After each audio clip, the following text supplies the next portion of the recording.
You keep telling yourself you just need more time, more money, more luck, but billionaires started with the same fear you have right now.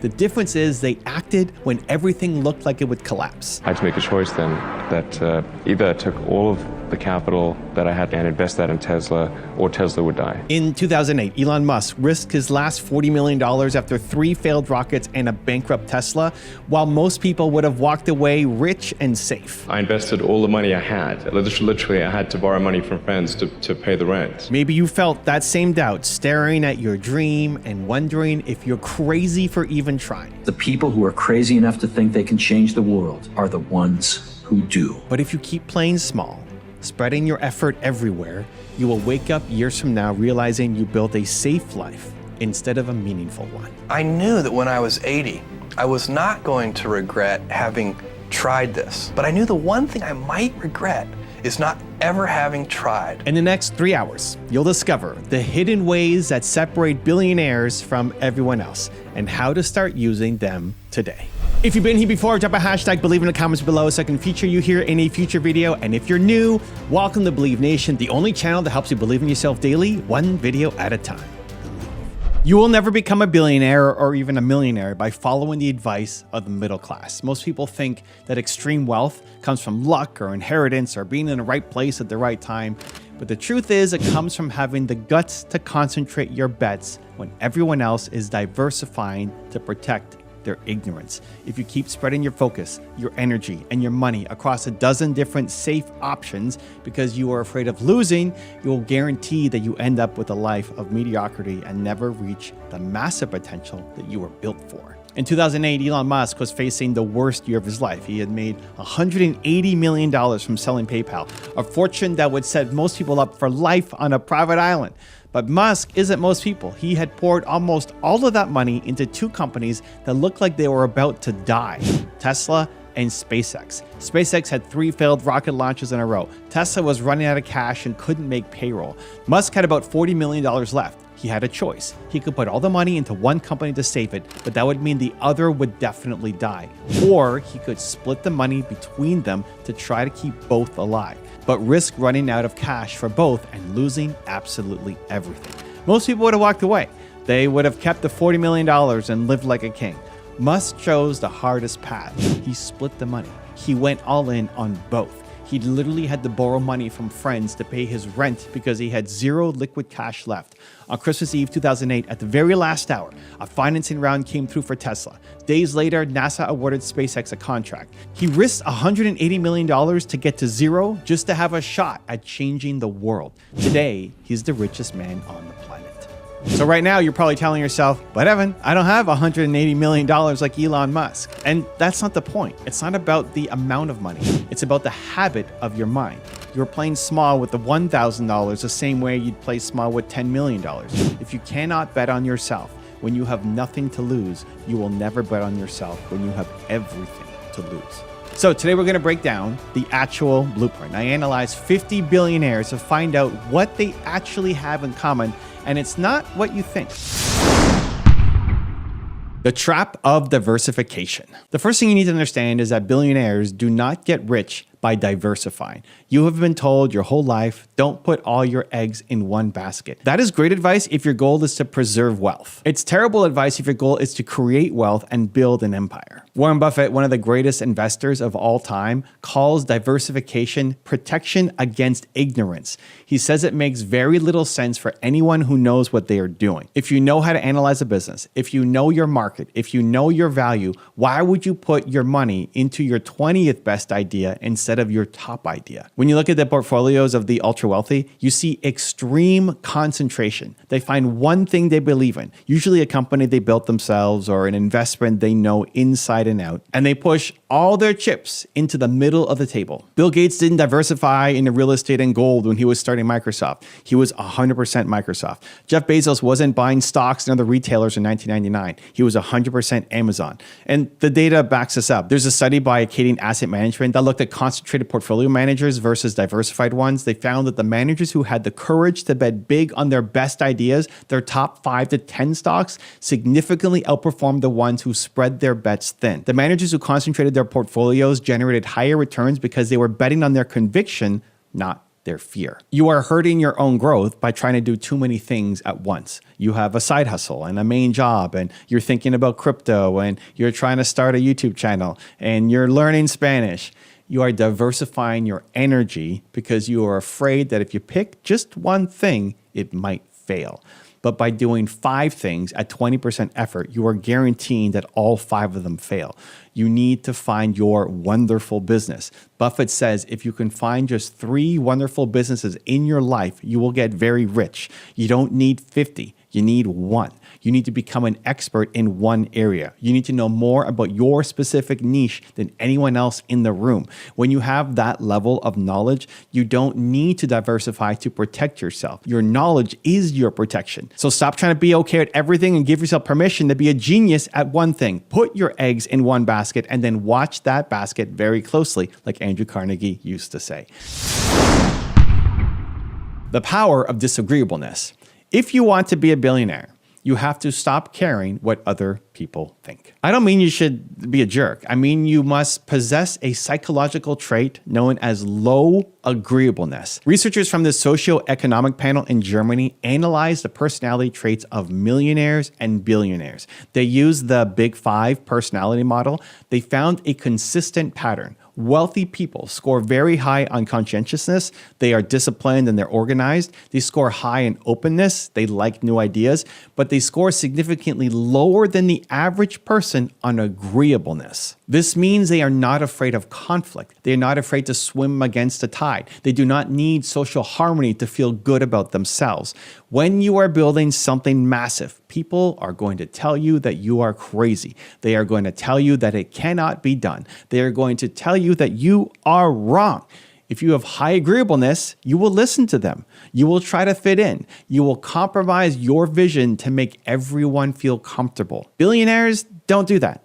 They are non-conformists. Look at Steve Jobs. He was famous for his reality distortion field. He would demand things that his engineers said were impossible. He wasn't trying to be their friend. He wasn't trying to be agreeable. He was trying to change the world. He didn't care if people thought that he was difficult. He cared about the vision. You have to be willing to be misunderstood. You have to fight for your idea when no one else sees it. You have to be the one who says yes when the whole world says no. This is why so many billionaires are entrepreneurs. You cannot climb the corporate ladder if you are highly disagreeable. The corporate world rewards people who follow the rules and play nice. The entrepreneurial world rewards people who break the rules and create new realities. So you can ask yourself today, where are you compromising your dream just to avoid an awkward conversation? Where are you saying okay when you want to scream no?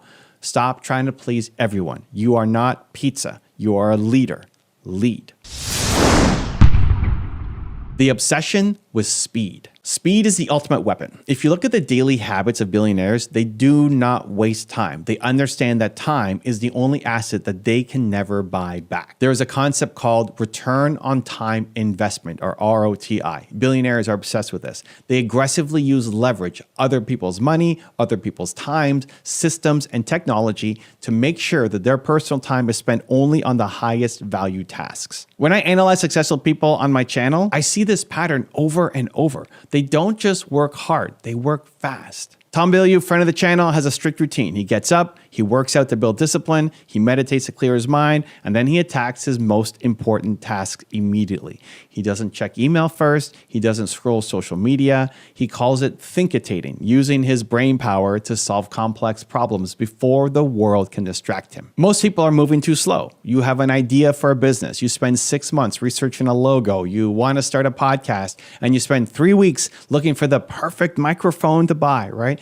You're using preparation as an excuse to hide. If you wait until you feel ready, you will be waiting for the rest of your life. Billionaires act on information immediately. When Elon Musk faced that crisis in 2008, he didn't take a month off to think about it. He was on the phone, flying around the world, negotiating deals, moving money, literally working 20 hours a day to save his companies. The speed of his decisions saved him. You need to shorten the gap between the idea and the execution. If you have an idea right now, do something about it. In the next 10 minutes, send the email, buy the domain, post a video, call the client. Stop overthinking. Your brain is designed to keep you safe, not to make you rich. Safety is slow. Wealth is fast. The billionaire mindset is about shrinking timelines. If you think a goal will take you 10 years, ask yourself, how can I achieve this in 6 months? Even if you fail, you will be further ahead than if you stuck to the 10-year plan. So a lot of you are waiting for permission. You're waiting for someone to tell you that you are good enough. You're waiting for the perfect time. There is no perfect time. The perfect time was yesterday. The second best time is right now. The ability to handle crisis. You will never reach the top without facing a moment that threatens to destroy everything that you have built. This is the existential crisis phase. Every single billionaire that I've studied has gone through a moment where it looked like it was all over. We talk about Elon Musk in 2008, but look at Jeff Bezos. In a dot-com crash of 2001, Amazon lost 90% of its value. 90%. Imagine looking at your net worth and seeing it drop by 90%.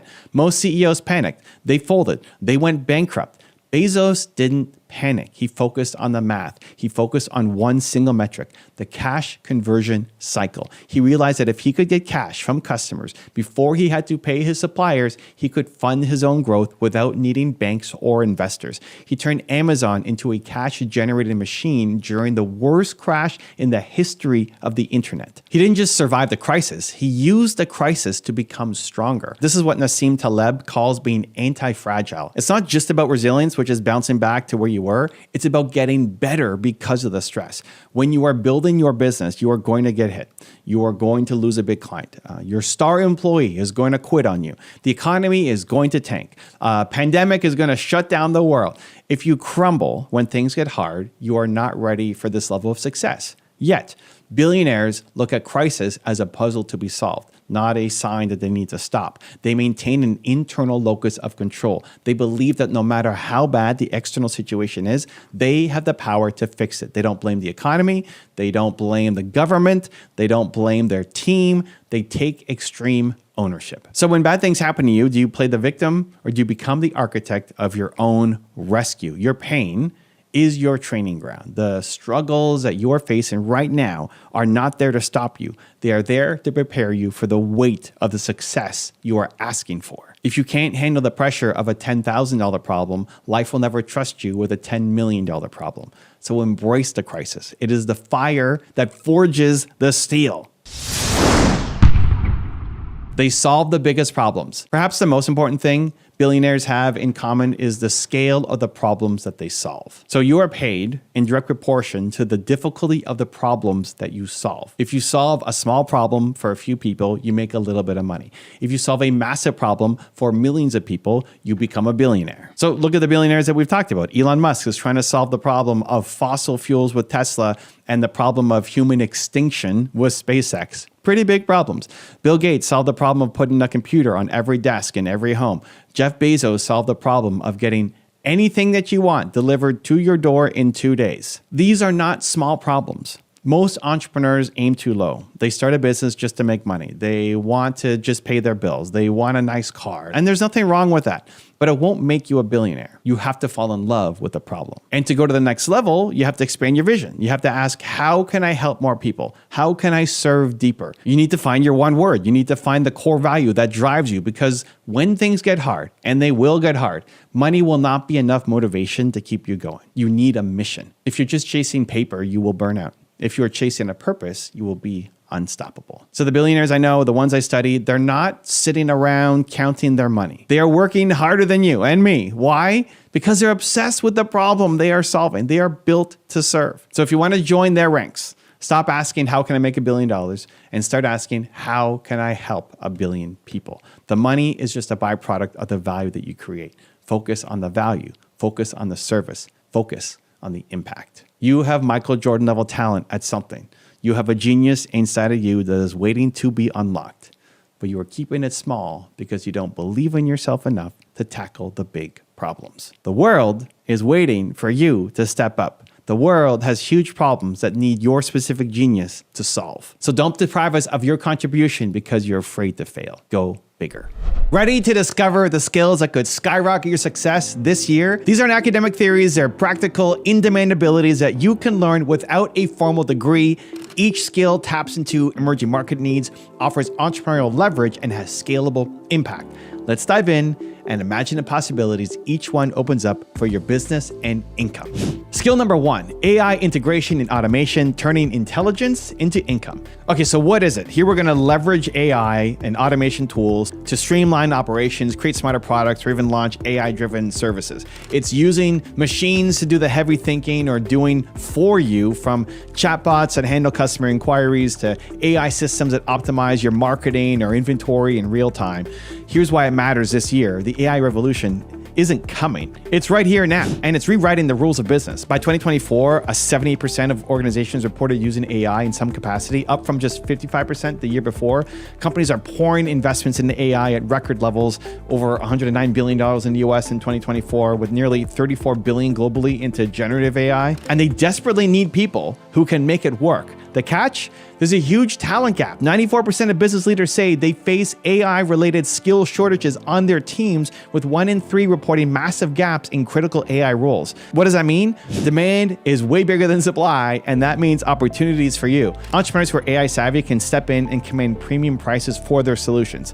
This isn't just for tech companies either. From healthcare to finance, AI is being woven into daily operations. Even the FDA has approved hundreds of AI-enabled medical devices, and self-driving cars are logging thousands of rides right now. The world is racing to adopt AI, and those who can ride that wave stand to reap huge rewards. So, how can entrepreneurs profit? Think of AI as a force multiplier for your business. An entrepreneur with AI skills can automate super boring processes, freeing up time to scale faster. You can make smarter products with better features. You can offer AI consulting and integration services to companies who are willing to pay for help.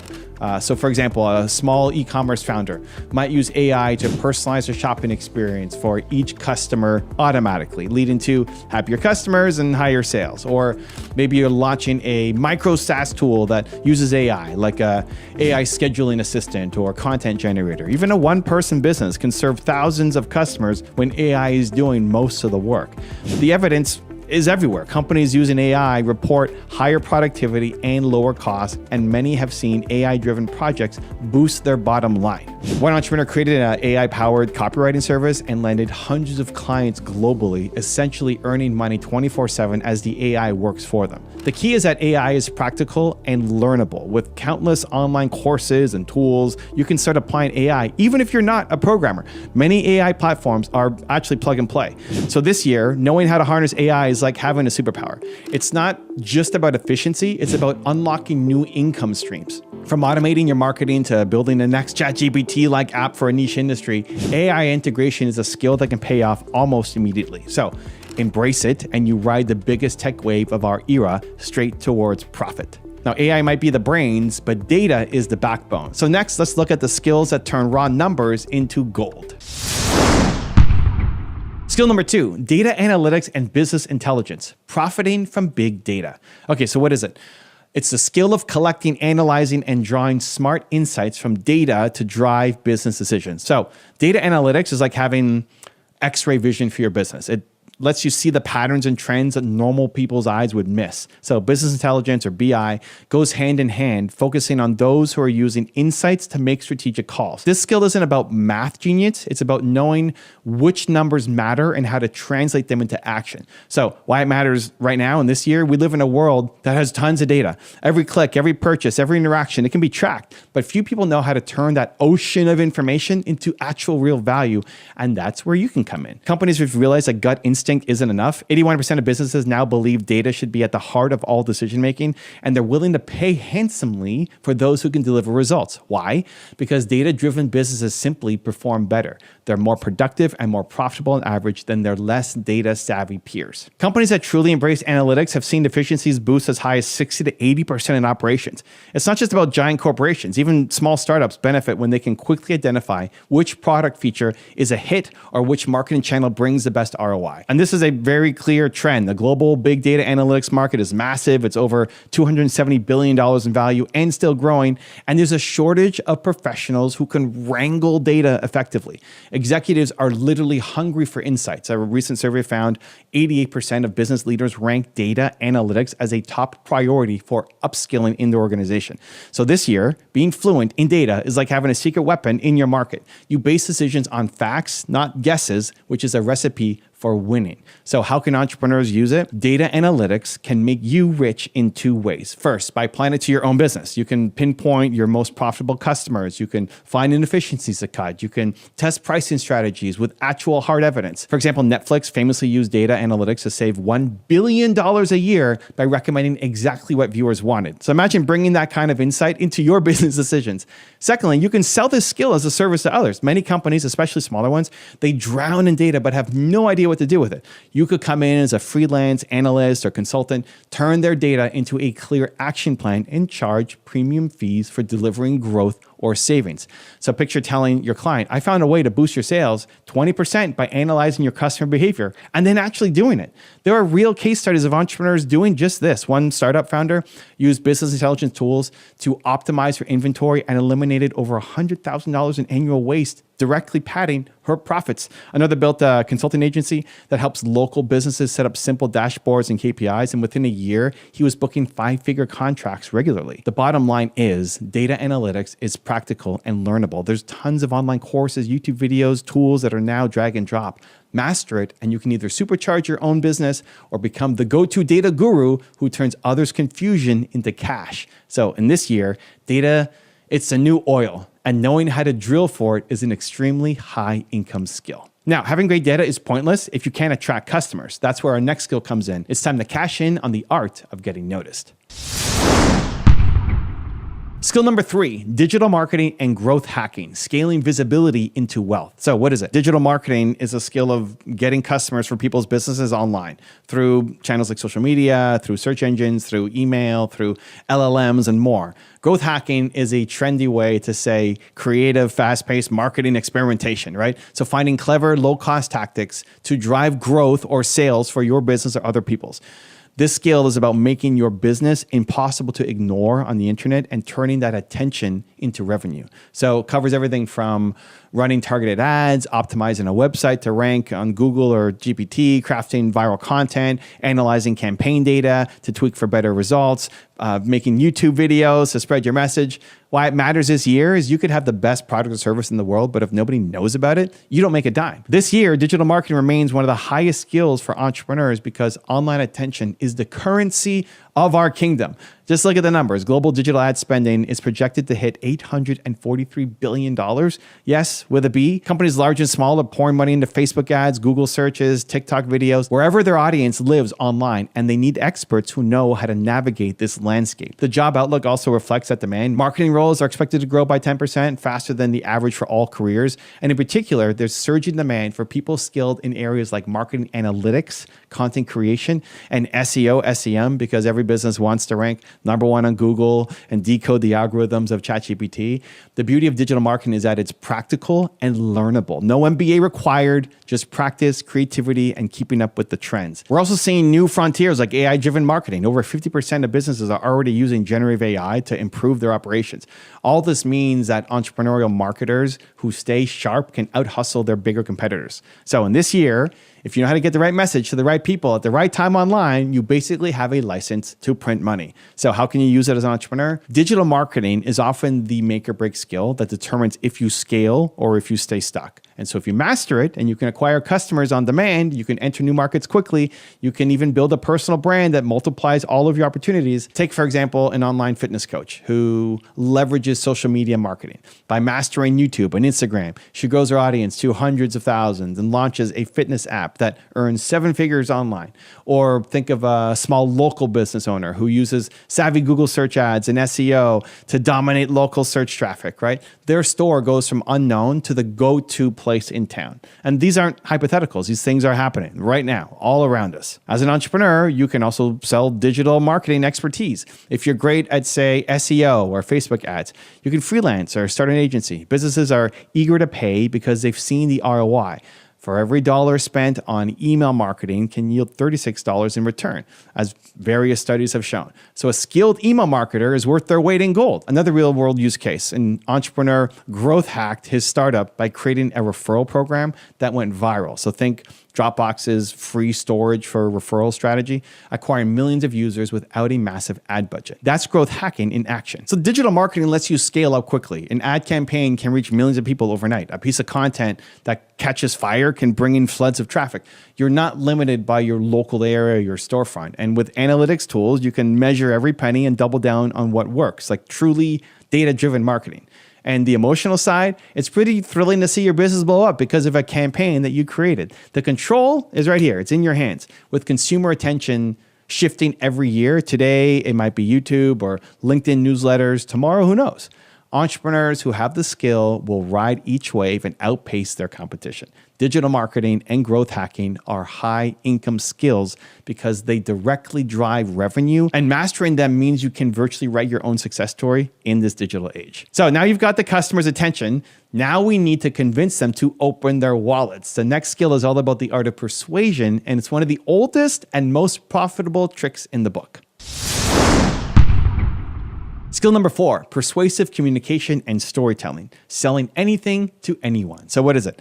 This is the skill of conveying ideas in a compelling way. So that's through sales pitches and marketing copy or even everyday networking conversations. It includes sales and negotiation, right? Convincing a customer or partner to say yes, copywriting, which is writing words that sell from ads to landing pages, and storytelling, crafting a narrative that hooks people in emotionally. It's how to talk or write so people listen, trust you, and feel motivated to act, like clicking the buy now or signing a contract.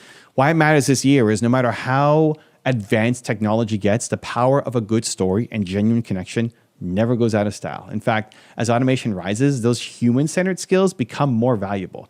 This year's marketplace is hyper-stimulated. Consumers see thousands of ads and posts a day, so the ability to cut through that noise with a resonant message is pure gold. 68% of consumers say that a brand's story influences their buying decisions. People remember stories up to 22 times more than plain facts. That's huge for entrepreneurs trying to build a memorable brand or pitch to investors. And yes, we see evidence that storytelling and communication translate to better results. Marketing campaigns built around a narrative can boost conversion rates by 30% or more.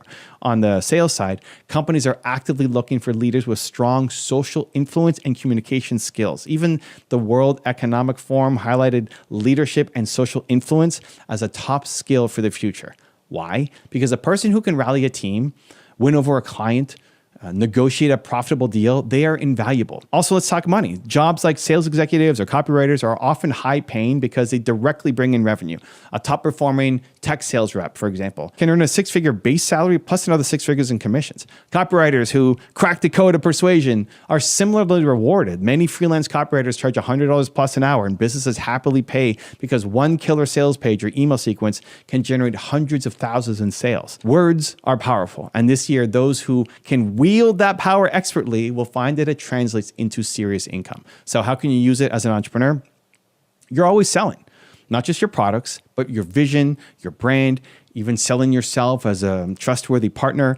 Persuasive communication turns this into a superpower. Mastering storytelling means you can craft a brand narrative that makes customers feel something and remember you. So for example, instead of just saying, our shoe is comfortable, you share the story of a customer who, thanks to your shoe, ran their first marathon pain-free to honor a loved one, right? Now you're not just selling a shoe, you're selling inspiration, you're selling identity. That's the difference that makes people lifetime fans. On a more practical side, entrepreneurs skilled in communication, they'll just close more deals.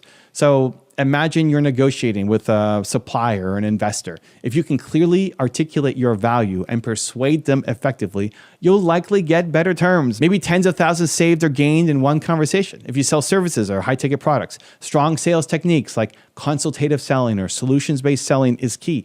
Today's customers expect you to understand their needs and tailor your offer. Being able to do that can literally double or triple your closing rate. So for example, you can monetize a skill by offering freelance copywriting or sales consulting. Great copywriters are in short supply, even with AI writing tools around, because someone has to give the AI the right emotional direction. Businesses will pay top dollar for emails and ads that actually convert. One excellent sales page can be worth millions to a company. So paying a writer $10,000 a craft, it's a no-brainer for some companies. Skilled copywriters routinely earn over $150,000 a year once they build a reputation. And don't forget content creators and influencers. They are essentially storytellers too, turning authentic communication into followers and income from ads and sponsorships or product sales. Emotions drive decisions. And if you can tap into emotions with genuine communication, you can drive decisions in your favor. So this year, Mastering persuasive communication and storytelling isn't just a nice to have. It's often the difference between a business that just fizzles out and one that actually becomes a phenomenon. We've covered brains, data, marketing, charm. Our final skill might not sound as glamorous, but it's a massive moneymaker in today's world. It's all about protecting the wealth that you're building, and it's an area where demand is exploding. Skill number 5, cybersecurity and data protection, guarding the digital goldmine. Okay, so what is it? Cybersecurity is the skill of keeping data, software systems safe from hackers and breaches. It's being the digital bodyguard for businesses. This includes understanding how to prevent attacks. So think malware, phishing, ransomware, knowing how to plug vulnerabilities in networks or websites, and making sure that companies follow best practices. So sensitive information like consumer data is not stolen or compromised. It's deeply technical for those who specialize, but at a high level, it's very learn by doing, problem-solving field, and you don't need a PhD to get good at it, just solid training and experience and a curious mind. Data protection goes hand in hand, so think dealing with proper handling and compliance, like the laws of the land. So for an entrepreneur, having cybersecurity skills means that you can both protect your own venture, but also potentially offer security solutions to other people as a business. So why does it matter this year? One word: risk. As businesses digitize every aspect of their operations, the risk of cyber attacks have skyrocketed, and so have the costs. The average cost of a single data breach hit an eye-watering $4.9 million globally. So for a small or mid-sized company, that kind of hit can be fatal. That's why firms are desperate for cybersecurity expertise and why it's become a high-income skill, high-demand skill. We're in a situation where there aren't nearly enough cybersecurity pros to go around. The global cybersecurity workforce is millions short. One recent study showed about 4.8 million cybersecurity roles are unfulfilled worldwide. There are millions of openings and not enough people with the skills, a gap that widened by 19% in just 1 year. So talent shortage is actually the number one obstacle companies face in securing their systems. This kind of supply-demand mismatch is exactly what drives up incomes for those who have the skill. So companies have even started to prioritize this in budgets because they simply cannot afford the alternative. Companies without adequate security staff end up paying on average $1.76 million more per breach due to slower response and damage control.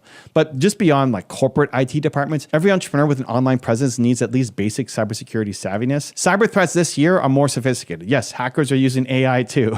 So on top of that, customer trust and regulations require more solid data protection. You don't want to be that startup that leaked user data and lost credibility overnight. So from ransomware attacks, shutting down hospitals, to small businesses getting scammed from phishing, the threat is universal. This urgency is driving a huge market for cybersecurity products and consultants.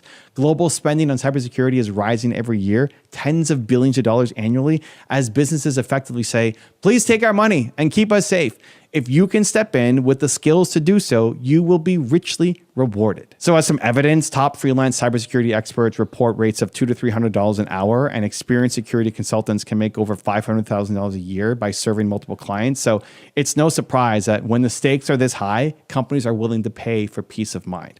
So how can entrepreneurs use it? If you're building your own company, cybersecurity skills are like an insurance policy and a selling point. You can save a ton of money by implementing security measures yourself instead of hiring some expensive firms, and avoid disaster that could derail your business. But also, being more security minded from day one can be a competitive advantage. You can use that in your marketing. Customers and partners will feel safer dealing with you. So for example, an e-commerce entrepreneur who knows how to secure their payment systems and protect customer data not only avoids costly breaches, but can market their store as ultra secure, which gains more customer trust and extra sales in an era of privacy concerns. On the other side, cybersecurity is also an amazing service and a business opportunity.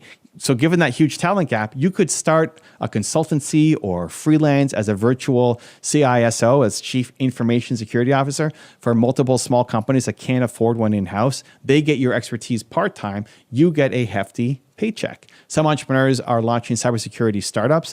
So whether that's developing a niche security software tool, or you're offering specialized training, there's even demand for things like ethical hackers who companies pay to test their defenses. We've seen solo consultants charge retainers in the thousands per month per client just to be on call for security incidents.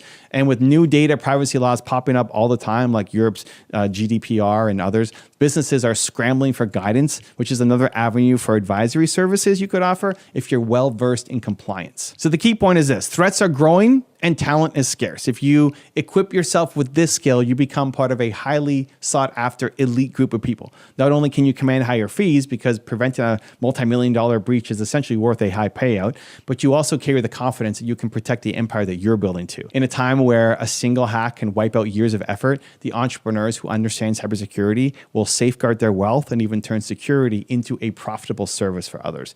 It's truly a high impact, high income skill for today's age. So each of these 5 skills, AI integration, data analytics, digital marketing, persuasive communication, and cybersecurity, hits the sweet spot of being practical, learnable, and immediately valuable this year. They align with the biggest technology shifts and market needs that we are seeing right now.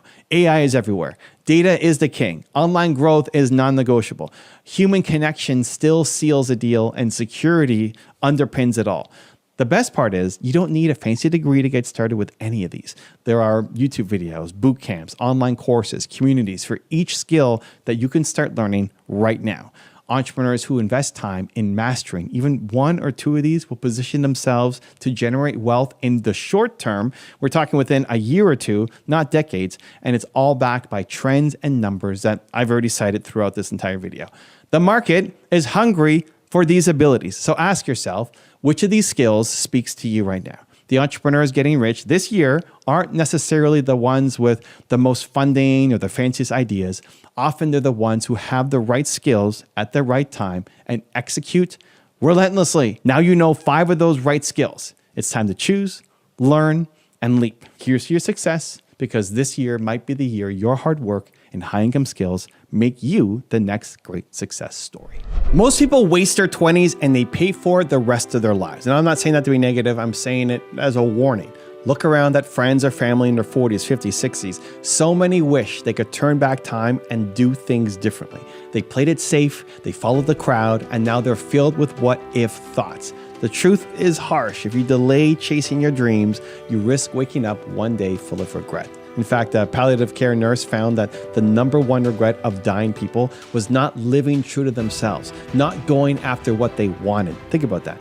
The biggest regret at the end of life isn't what you did, it's what you didn't do. So don't let that be part of your story. And I refuse to let it be part of mine. So quick story for me, when I was in my early 20s, I was about to graduate university. I had 2 options: take a 6-figure dream job in banking or pursue my own startup making 0 money, $300 a month. Sounds like an easy choice, right? Everyone told me, take the safe job, Evan. It's a sure thing. But deep down, I knew that wasn't my path. I imagined myself at 40, an old man. At least that's what I thought as a 21-year-old. I thought 40 was super old. And I asked, would I regret not giving my business a real shot? And the answer was yes. And so I pictured myself, 40-year-old me, looking back and saying, you idiot, why didn't you go for it when you had a chance? And I knew I'd rather know and fail than not know at all. So I turned down the big salary and I went for the startup. Why? Because I'm not going to live with regret. I decided I'd rather fail on my own terms than succeed on someone else's. Now, maybe you're thinking, okay, easy for you to say, Evan, you're successful now.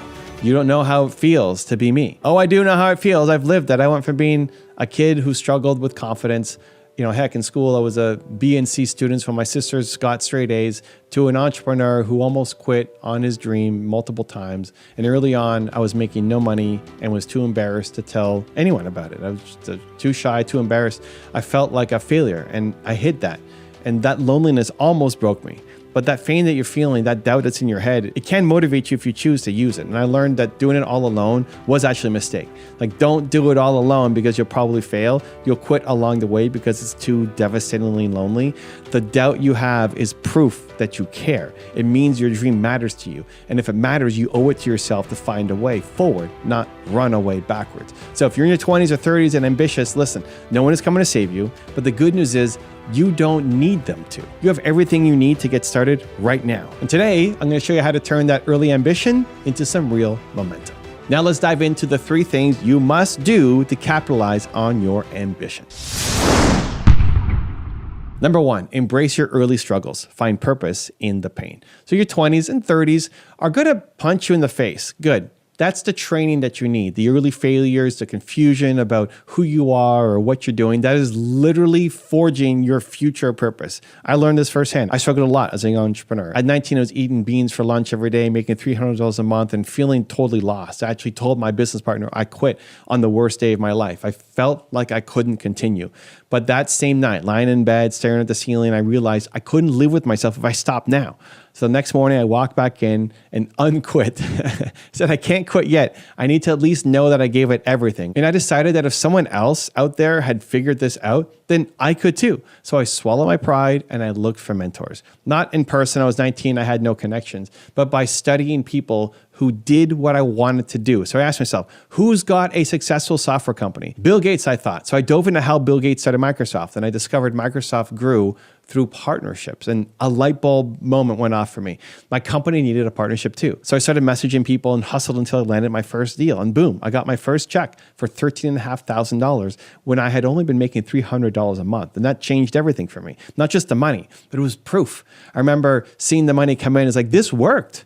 I can do it again. And in that moment, my identity shifted. I was no longer a wannabe entrepreneur. I was an entrepreneur because I'd proven to myself that I could turn my pain into a result. So the lesson here was, don't curse the difficulties of your early journey, embrace them. That heartbreak when a banker laughs you out of the office or a client rejects you or your family doubts you, that's motivation. I once walked into a bank at 19, all excited saying, hi, I started a business. How can you help me? And the banker basically told me to get lost. Come back when you have 3 years of history or some collateral. And I walked out crushed thinking, oh my God, I'm going to fail. This is ridiculous. It felt like a huge punch to the gut. And I could have quit right there. And a lot of people do quit at that first big rejection. But I didn't. Why? Because I realized that that's just a data point, right? That's not total failure. It's just an opportunity to learn something. That bank rejection taught me I needed another way, which led me to partnerships thanks to studying Bill Gates. So every painful moment in your 20s is teaching you if you're willing to listen. But more importantly, your pain is pointing to your purpose. So I believe your purpose comes from your pain. The struggles that make you feel like the biggest loser right now, those are the very things you will one day help others overcome. And I know this because it happened to me. I felt so hopeless at 19. I wanted to quit entrepreneurship entirely. And what saved me was immersing myself in mentor stories. I read and I watched everything about Bill Gates and Jeff Bezos and Steve Jobs, whoever I admired. And I told myself, if they can do it, maybe I can too. That gave me belief when I had none. And so fast forward to today, I eventually built a successful business and even wrote a book called Built to Serve, which is all about turning your pain into purpose. And now my whole mission is to be the resource for others that I wish I had at 19. I still make content for 19-year-old Evan and for the millions of young Evans out there struggling to believe in themselves too. The identity that you're forming right now through your hardships is setting you up to serve other people. So embrace the hardships. They're making you who you're meant to be. So now turn into a real world tactic. Take a moment to think about the hardest thing that you've gone through or that you're going through right now. And instead of seeing it as something that's holding you back, ask, how is this pain preparing me? Who else out there is going through something similar that I could help, even if it's just by sharing my journey? And when you see your struggle as training and as service, it stops feeling like this impossible weight and starts feeling like a mission. And that mindset transforms your identity from a victim to a leader. Leaders are forged in fire. Your fire is your advantage. Build unshakable self-belief, one challenge at a time. So ambition is useless if you don't believe in yourself. You can have all the dreams in the world, but if deep down you don't think that you can do it, you'll sabotage yourself every step along the way. So how do you build real self-belief in your 20s and 30s when you might not have a lot of success to lean on yet? The answer is to manufacture wins for yourself every day by doing the hard things on purpose. You build confidence like you build any muscle by pushing outside your comfort zone and by proving to yourself that you're stronger than the temptations and these obstacles that are in your way. So let me share a weird example from my life. If you see my videos, you might have noticed a giant unopened bag of Doritos right here behind me on the shelf. And I love Doritos. I could eat that whole bag in one sitting. So why do I keep it in front of me and never touch it? Because it's an exercise that I call damn the Doritos. Most people would say, Evan, if you don't want to eat junk, just remove it from your environment. Get out of the house. But I do the opposite. I leave the temptation right there. as a daily test of my will. My mouth is watering right now. Every time I look at that bag and don't grab it, I give a little mental high five to myself. Damn the Doritos. I'm stronger than that bag. It reminds me that I'm in control, that I can do the hard things even when it's hard. I don't rely on crutches like locking junk food away or putting my alarm in another room. No, I want to be the guy who can face temptation head on. I want to be the guy who does the scary, difficult, hard things, not the guy who just avoids them. Why? Because every time you resist a temptation or conquer a challenge, you prove something vital to yourself, that you have the strength to stick to your commitments. The unopened bag of Doritos there, it's a symbol for me. It says my self-control, my mission is bigger than a momentary urge, as delicious as it might be. And let me tell you, that feeling, knowing you're stronger than a silly bag of chips, it's actually incredible. It spills over into everything. If I'm strong enough to resist that, what else am I strong enough to do? Maybe I'm strong enough to make the next scary phone call, to have that tough conversation, to keep going when it's 2 a.m. and I'm exhausted. Self-belief grows by doing the hard things, not by avoiding them. So how can you apply this? You don't need Doritos on your desk, but you do need to intentionally stretch your comfort zone every day. Do one difficult thing every day. It could be as small as taking a cold shower, or waking up an hour earlier to work on your side hustle, or calling a client that you're afraid to call. Maybe it's hitting the gym when you'd rather watch Netflix, or posting a video, sharing your opinion, even if you're scared of other people's judgment. Pick your Doritos, the thing that tempts you or scares you, and face it head on, because damn the Doritos. Every day that you do, you're wiring into your brain evidence that, hey, I showed up. I did something hard. And that evidence becomes your armor against the self-doubt. And don't just take it from me. Science backs this up. Psychologists talk about something called self-efficacy, the belief in your own ability to succeed. How do you build it? By accumulating small wins. Each time you keep a promise to yourself, no matter how tiny, you increase your self-efficacy. It's like laying a brick in the foundation of this unshakable confidence cathedral that we're building. On the other side, though, every time you break a promise to yourself, you chip away at that foundation. So you start laying bricks today. You make your bed when you said you would. You finish that chapter you promised yourself you'd read. These little wins are not little at all. They are the structure that will support your big wins later. And also guard your environment. If you struggle with believing in yourself, surround yourself with voices that actually lift you up. This is actually pretty crucial. Your friends, your family, the media you consume, they're either fueling your belief or they're draining it. And I'm very protective of what I let into my head. I like to call it building an environment of greatness around you. So if you don't have inspiring people in your life physically, okay, do it virtually. I did in the early days, and even now, I consider people like Steve Jobs and Jeff Bezos and Elon Musk, they're my virtual mentors. How? I watch their interviews. I read their books. I consume their mindset. I still do this every morning. I wake up and I have one of my heroes whispering in my ear to get me going to do the thing. I go on a believe walk every morning, and I have something happening in my head.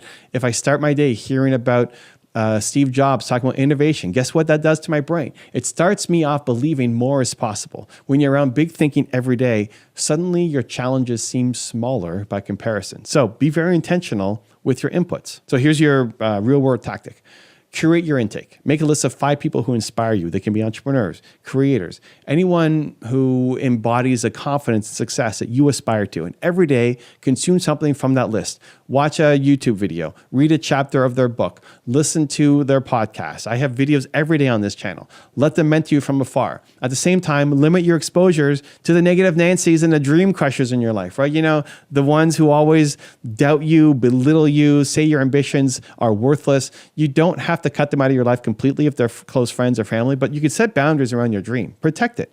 You're building you right now, brick by brick. And as you do these daily challenges and surround yourself with greatness, you'll notice something. The voice in your head that once said, I can't, will start saying, maybe I can. And then I will. And then eventually I am. That's a transformation from self-doubt to self-belief, and it's life-changing. Stay in the game. Patience, persistence, and pivoting. All right, you have embraced the pain as your teacher and you're building your self-belief daily. Now let's talk about time, because my friend, success does not happen overnight. I know you know that intellectually, but when you're in your 20s or 30s, hungry to make your mark, it's hard to be patient. You see people on Instagram flexing their success, you compare yourself, and you feel like you're falling behind. So let's try to rip that pressure off your shoulders right now. You are not behind. You're exactly where you need to be, getting the exact lessons you need to learn. The only way to truly fail is to quit. As long as you stay in the game, you're ahead of 99% of people, because most people quit on their dreams way too early. I started my YouTube channel when I was 28. Do you know how many subscribers I had 1 year in? 25. Not 25,000, just 25. After 5 years on YouTube, I had only a couple thousand subscribers. 5 years, 2,000 subscribers. By all external measures, I was failing. People literally asked me, Evan, why haven't you given up on this thing? And here's why. I wasn't measuring myself by other people's metrics. I was focused on impact, not numbers. I told myself, if 25 people are watching, that's 25 human beings I might be helping. That's pretty cool. I made it about them, the people I was serving, instead of about the people I'm not serving, and about me and my ego. So if I help one person today, just one, then it was worth it. And that mindset gave me the motivation to keep going every day. And one by one, brick by brick, video by video, the audience grew. And today the YouTube channel has 4 million subscribers and has allowed me to build a team, a business, a global belief movement. But it took years before any of that happened. Those first 5 years, I wasn't winning any awards. I was just grinding because I believed in the mission and in the handful of people who showed up consistently. Never underestimate the power of serving small in the beginning. Your journey might look the same. Maybe you launched a business and you only have a few clients, or you started a podcast and only 30 people listen, or you're building an app and only 5 users are testing it. It's easy to think, this isn't working, I should quit. But realize this is exactly how everyone starts.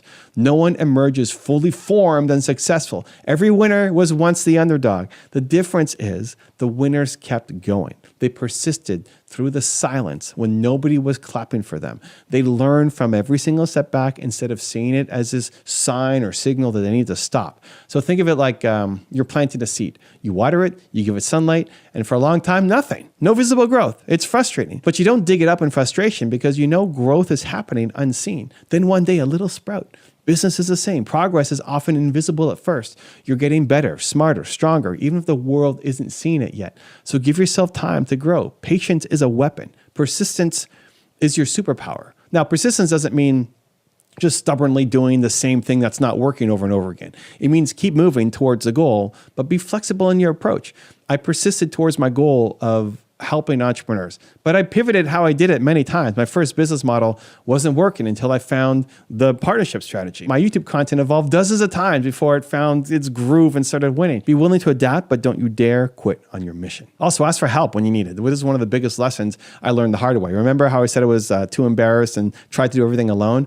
That almost broke me. You might think asking for help makes you weak. I did for a long time, but it's actually a sign of strength. Finding a mentor, joining a mastermind, connecting with peers that are on the same path as you, sharing your struggles, not so they can necessarily solve them for you, but even just to remember that you're not alone and that solutions do exist. When I finally opened up about my struggles, I discovered that most entrepreneurs go through the same early stage pain. That alone made it easier to keep going because I realized I wasn't uniquely cursed or failing. I was just on a normal path of growth. Let me share one more personal story, the lonely phase of my journey. For a long time, I was grinding in silence. My friends had these corporate jobs, steady paychecks, while I was living on peanuts, just trying to get my business off the ground. I was ashamed to admit how hard it was. I thought it would make me look stupid or unsuccessful. So I kept it all in, which was a bad move. It amplified my stress.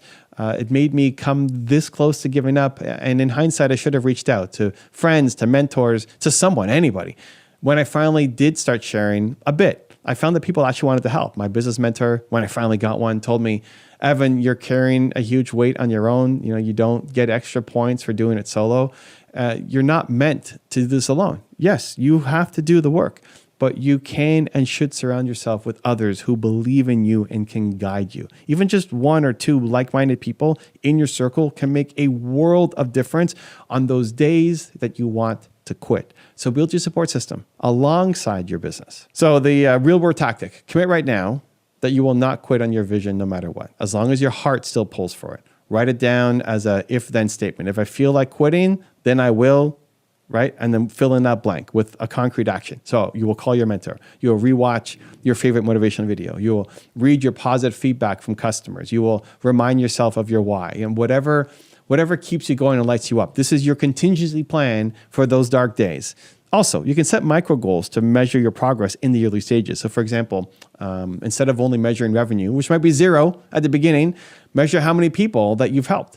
Measure how many pieces of content you've created. Measure how much you've improved your product over time. These are wins that you can celebrate to keep yourself motivated, and celebrate them you should. Every small win. Landed your first client? Awesome. Treat yourself to a dinner. Got through a tough week without giving up? Fantastic. Acknowledge it. By honoring the small wins, you train your brain to love progress, and that builds the momentum that you need to go get the big wins. Also remember this. The hero's journey always includes a phase where the hero is flat on their face, right? They're doubting everything. They failed. That's the good part, because when you rise from that, you become the unstoppable hero. Every rejection, every failure, every lonely night, it's building your story. It's giving you the resilience, the grit you need to not only succeed, but to appreciate success when it comes. No grit, no pearl, right? No pressure, no diamond. So stay in the game until you win the game. Refocus. So, hey, look at you. Most people never even seek out advice like this, let alone stick through and actually apply it. But you're here, you did, you showed up for yourself today, and that alone puts you ahead of the pack. So just acknowledge that. That's a great start. You're hungry, you're committed, and you're willing to do the work. And I respect that a lot.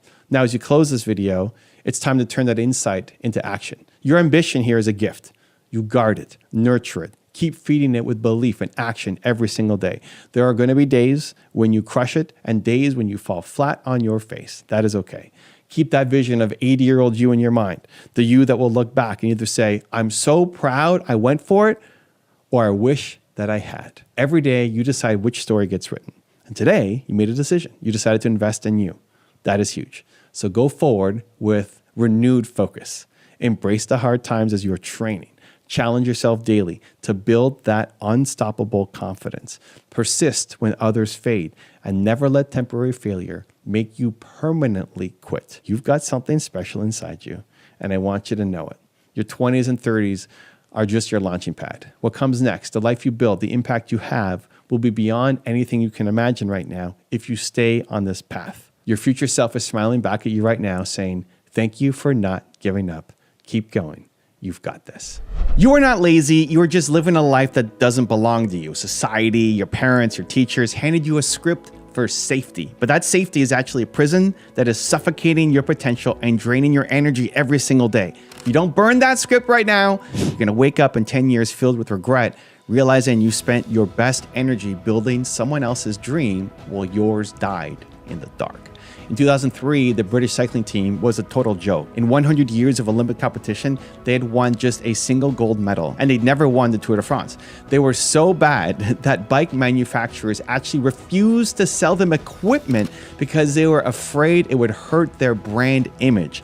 Then they hired a man named Dave Brailsford. He didn't try to change everything overnight. He didn't make a massive, scary leap. He believed in the aggregation of marginal gains. He looked for the 1% improvements in tiny areas that nobody else was looking at. They redesigned the bike seats to be more comfortable. They rubbed alcohol on the tires for better grip. They even hired a surgeon to teach their riders the best way to wash their hands to avoid getting a cold. They tested different pillows to see which one gave the best sleep. People thought he was crazy focusing on these tiny details, but 5 years later, the British cycling team dominated the road and track cycling events at the 2008 Olympics in Beijing, where they won 60% of the gold medals available. 4 years later in London, they set 9 Olympic records and 7 world records. Small changes, when added together, create a completely new life. I know what it feels like to look at your life and feel like the gap between where you are and where you want to be is impossible to close. When I was 19, I had to make the hardest decision of my life. I was studying to be a banker, which was the safe, approved path. I had a great job offer, but deep down, I wanted to join 2 friends in a biotech software startup. It made no logical sense. The startup had no money. I would have 30% equity of nothing, and I had no idea how to run a business. And I felt this huge pressure to just take the job and be normal. But I used a tool I learned from Jeff Bezos called the regret minimization framework. I imagine myself as an old man. So you go forward, look at 85 years old, look back on your life, and ask yourself, would I regret trying this startup and failing? And the answer was no. I'd be proud that I tried. Then I asked, would I regret taking the safe job and never knowing what could have happened? And the answer was a big yes. I realized I would rather know and fail than not know. So I took the risk. It was messy. It was hard. I struggled for a long time, but it was the first step in actually owning my life. Now, you might be thinking, okay, but Evan, you had a business opportunity. I'm just trying to get through the day. Or I've messed up too many times to fix it now. The truth is chaos is just energy waiting for direction. The truth is, you don't need to be perfect to fix your life. You just need momentum. You fix your life by making one small, bold choice after another until your identity shifts from someone who waits to someone who acts. Here are 31 ways to get your life together starting right now. Number 1, find your one word. Most people's lives are messed because they don't have a filter. You have too many options and no direction. You need to find your one word. This is your core value. It is the single most important thing that you stand for. So my word is believe. Every decision I make, every video I film, every person I hire, I ask, does this spread belief? If the answer is no, I don't do it. When you don't have a core value, you say yes to things you hate just to please other people. You take jobs for money instead of a mission. You date people who don't respect you. Finding your one word makes decision-making easy. It gives you a North Star to operate from. Stop trying to be everything to everyone and be one thing to the world. Number 2, stop checking your phone in the morning. So when you wake up and you immediately look at your phone, you are starting your day in reaction mode. You are letting other people's agendas, bad news, and emergencies dictate your emotional state. You're giving your power away before you have even brushed your teeth. Your brain is most suggestible right when you wake up. If you flood it with stress, you will be stressed all day. If you flood it with comparison from social media, you will feel behind all day. Get your life together by reclaiming the first 30 minutes of your day. Create something before you consume. Do something for you before you do something for the world. Number 3, put your heroes in your ears. I don't have Steve Jobs' phone number. I can't call Elon Musk for advice, but I spend time with them every single morning. How? I listen to their speeches, their interviews, and their stories. I make the videos on my channel first for me. I need to hear their conviction because it helps me reprogram my own brain. You're the average of the 5 people that you spend the most time with, but these people don't have to be in the same room as you. If your physical environment is negative, change your digital environment. Flood your brain with the voices of people who have done what you want to do. It changes what you think is normal. Number 4, the 2-minute rule. Procrastination is usually just you making a task too big in your head. The 2-minute rule says that if a task takes less than 2 minutes to do it right now. Don't write it down, don't plan it, just do it. Wash the dish, send the email, file the paper. When you leave these tiny open loops, they drain your mental battery. Closing them gives you immediate momentum. It teaches your brain that you are a person who takes action. You stop being a person who will do it later and become a person who does it now. Number 5, clean your physical environment. So your external world is a reflection of your internal world. If your desk is covered in trash, your mind is likely full of clutter. You cannot do high-level work in a low-level environment. Now, I'm not asking you to be a minimalist monk. I'm asking you to respect your work enough to give it a clean space. When you clear your physical space, you clear your mental space. It lowers your cortisol and allows you to focus. So take 10 minutes today and just clean one area, your desk, your car, your bedroom. It's a small win that sets the standard for everything else. Number 6, use the regret minimization framework. So I talked about this earlier on in the video. Fear of failure stops you from acting, but fear of regret should terrify you into action. When you're facing a big decision, you're starting the business, you're asking for the sale, you're posting the video. Don't ask, what if I fail? Ask, will I regret not doing this when I'm 80? Failure is temporary. Regret lasts forever. Failure teaches you a lesson. Regret haunts you with the what ifs. So use that framework to make the bold choice that align with your future self, not your current fears. Number 7, expect to suck at the start. The reason you don't start is because you have good taste, but your skills aren't there yet. You compare your chapter 1 to someone else's chapter 20. When I started on YouTube, I was shy. I was introverted. I wasn't the guy that you see now. It took me 350 videos before I wasn't completely embarrassed by my own content. 350. It took me 5 years to get to 2,000 subscribers. If I had judged myself on the results of the first year, I would have quit.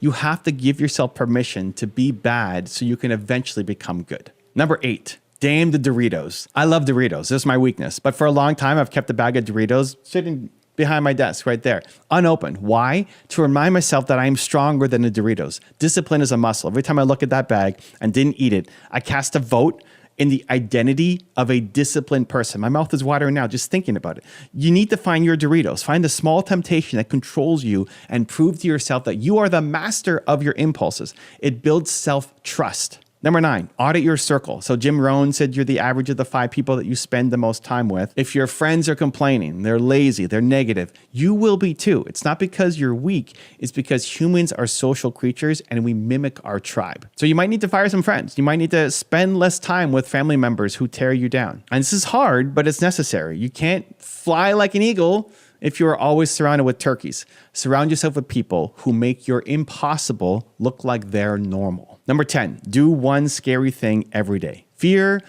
it's a compass. It's a directional signal. It tells you exactly where you need to grow. The things you are afraid to do, you make that call, speak up, launch that product. Those are the things that hold your next level of success. You don't get confidence by waiting for it. You get confidence by doing the scary thing and surviving. So train your nervous system to handle pressure. Start small. Say hi to a stranger. Take a cold shower. Post that YouTube video. Prove to your brain that fear is just a feeling. It's not something that stops you. 11, schedule your day. If you don't design your day, someone else will. A to-do list is not enough because it doesn't account for time. You need to time block. Give every task a specific home in your calendar. When you treat your time like money, you stop wasting it. Block out time for your deep work. Block out time for your health. If it's not on the calendar, it's not real. This stops you from drifting and keeps you focused on execution. Number 12, practice gratitude. Rewire your brain. So your brain's designed to look for danger and problems. It's a survival mechanism. To be happy and productive, you have to retrain it to look for opportunity. So as an example, every morning you can write down 3 things you're grateful for. Not just my house or my dog. Be specific. I'm grateful for the warm coffee that I'm drinking right now. Right? It trains your reticular activating system, your RAS, to spot the good in your life. When you see more good, you have more energy to attack your goals. Number 13, eliminate, automate, delegate. You are doing things right now that you should not be doing. Look at your task list. First, eliminate. What is on here that just doesn't need to happen? What are you doing out of guilt or habit? Delete it. Second, automate. What can software do for you? Scheduling emails, paying bills, posting content. Third, delegate. If you can't delete it or automate it, who else can do it for you? You need to buy back your time so you can focus on your zone of genius. Number 14, get moving. Motion creates emotion. If you feel stuck, depressed, or low energy, check your body. Are you slumped over? Have you moved today? I use a trampoline. I'm on it right now. I jump on it to change my state. I do salsa dancing. You don't need to run a marathon. Just move your body. It releases dopamine and endorphins that you need to solve hard problems. You can't think your way out of a rut, but you can move your way out. 15, your purpose comes from your pain. You're trying to find a niche or a business idea. Stop looking outside. Look inside. What have you struggled with the most? What was the hardest thing you ever overcame? Your purpose is to help the person you used to be. I help entrepreneurs because I struggled as an entrepreneur. I felt alone. I don't want anyone else to feel that way. When you serve the person you used to be, you have unlimited motivation because you care deeply. It's not just a business now for you, it's a mission. Number 16. Stop waiting for permission. Nobody's going to come to your house, knock on your door, and give you a certificate that says you are now ready to be successful, right? That person does not exist. You have to pick yourself. You have to authorize your own success. If you are waiting for an investor, a publisher, or a boss to tell you that you're good enough, you will wait forever. Start the YouTube channel, write the book, launch the offer, validate yourself through action. Number 17, track your numbers. So you can improve what you do not measure. This applies to your money, to your health, and to your business. Most people hide from their numbers because they are afraid of the truth. So you can look at your bank account. You can look at your screen time. You can look at your sales calls. The truth might hurt, but the truth allows you to fix it. Ignorance is not bliss. Ignorance is a slow death. So get real with your data so you can get real results. As Dan Sullivan says, all progress begins with telling the truth. Number 18, say no. Warren Buffett said, the difference between successful people and really successful people is that really successful people say no to almost everything. When you are starting, you say yes to everything to get traction. But to get your life together, you have to start saying no. No to distractions. No to bad clients. No to events that don't align with your mission. Every time you say yes to something minor, you are saying no to something major. Protect your time like it's the most valuable asset because it is. Number 19, visualize your success. So Jim Carrey famously wrote himself a check for $10 million for acting services rendered when he was broke. He kept it in his wallet. He looked at it every day. Years later, he earned exactly that amount for the movie Dumb and Dumber. Visualization is not magic. It's just focus. When you visualize what you want, you prime your brain to see the opportunities that will get you there. You have to see in your mind before you can hold it in your hand. Number 20, drink more water. This sounds too simple to be on the list, but your brain is 73% water. Even mild dehydration kills your focus, kills your energy, and kills your mood. Most of us are walking around tired and foggy, trying to fix with caffeine when you really just need water. Get a big bottle, keep it on your desk, drink it. It's the easiest productivity hack in the world. If you can't even drink water for your success, how are you going to do the hard stuff? Number 21, forgive your past self. You can't go forward if you're constantly looking backwards. You've made mistakes. You have wasted time. You have failed. Good. That means you are human. Beating yourself up does not fix the past. It just ruins your present. So forgive the younger version of you who didn't know any better. They did the best they could with what they had. Take the lesson, leave the guilt, and move forward. Guilt is heavy, and to move forward, you need to travel light. Number 22, focus on who, not how. So when you have a big goal, you usually ask, how do I do this? That's the trap. It leads to overwhelm and procrastination because you don't have the skills yet. Instead, you can ask, who knows how to do this? Find a mentor, hire an expert, partner with someone. You don't have to learn every skill yourself. Success becomes a team sport. Stop trying to be the lone wolf and start building your team. Number 23, read biographies. Don't just read how-to books, read the life stories of the people that you admire.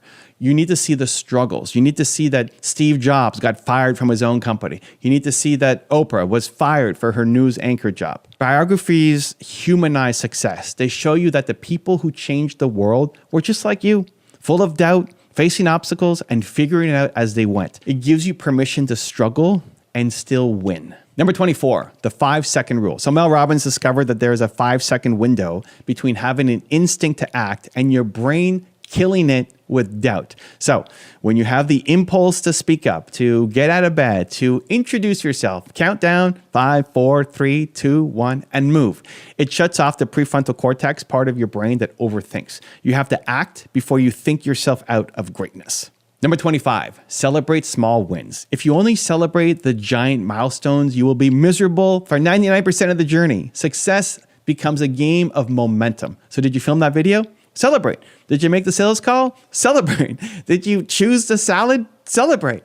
When you celebrate, you release dopamine. That dopamine makes you want to do the behavior again. You're literally chemically wiring yourself for success. Number 26, do deep work. We live in an economy of distraction.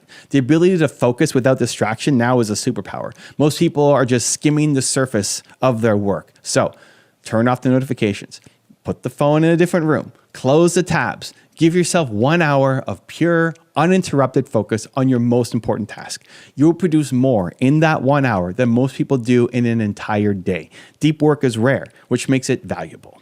Number 27, be consistent. Consistency is the most underrated element of success. It's not about being great once, it's about being good every single day.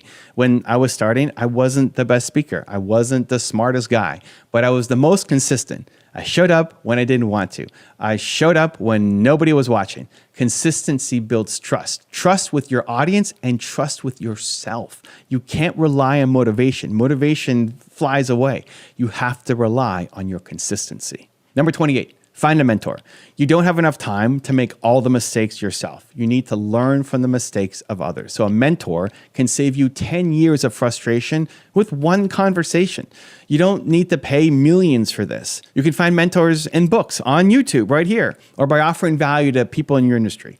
Be humble enough to ask for help and smart enough to listen when you get it. Number 29, fix your sleep. You cannot hustle if you are dead on your feet. Sleep is where your brain cleans itself. It's when you process emotions and consolidate memories. If you are cutting sleep to work harder, you're actually working dumber. You make bad decisions, you get irritable, and you burn out. So prioritize your sleep like it's a business meeting. Set a bedtime alarm, dark room, cool temperature. Protect your recovery. Number 30, content creation is service. So stop thinking about content creation as being famous. Think of it as service. If you have an answer to a problem that someone else is suffering from and you don't share it, you're being selfish. Your story can save someone. Your advice can change a life, but only if they hear it.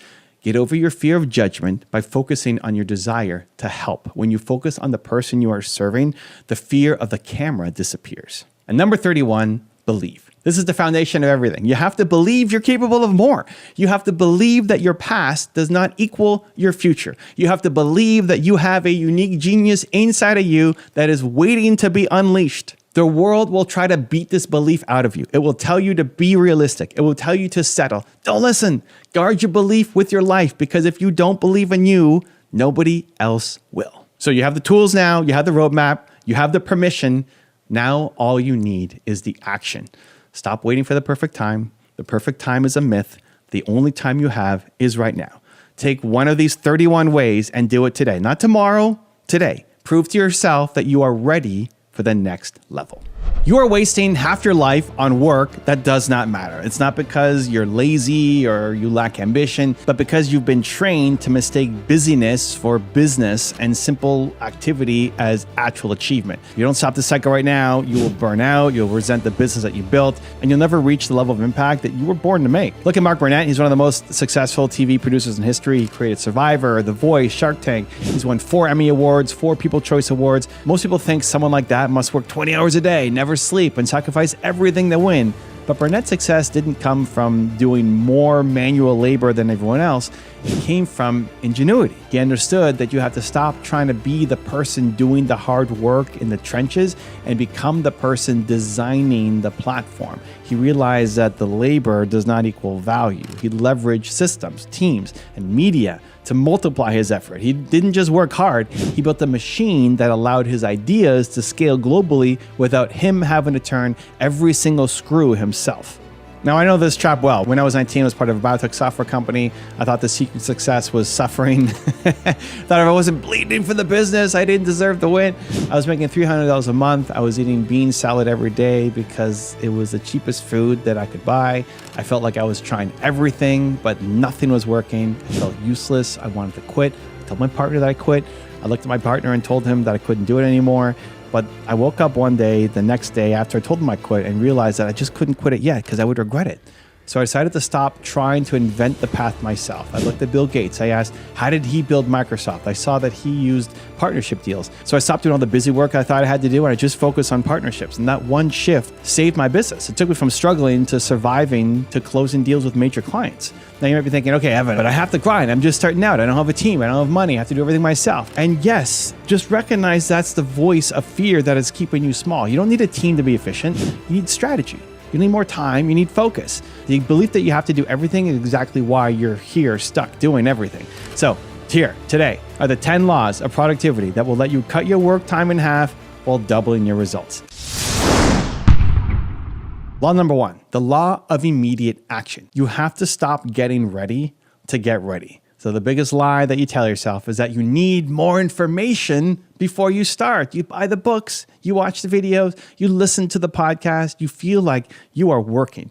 You feel productive. You get a little hit of dopamine every time that you learn a new hack or a new strategy, but you're not producing anything. You're stuck in a trap of passive learning. Real productivity is not reading about efficiency, it's doing the work. So there's a rule called the 5-minute rule. It says that the hardest part of any task is just starting. It's the activation energy. In physics, Newton's first law says an object at rest stays at rest. You are the object. You are heavy. You are stopped. To get moving takes a massive amount of energy. But once you are moving, it's easy to stay moving. So you need to lower the barrier to start. Tell yourself you're only going to work for 5 minutes. Trick your brain.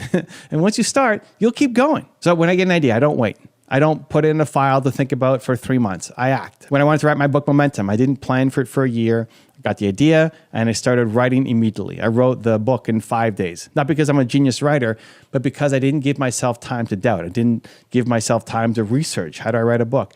I just started. Stop consuming, start creating. If you catch yourself reading another article on how to be productive instead of doing the thing you know you need to do, just stop, close the tab, do the work.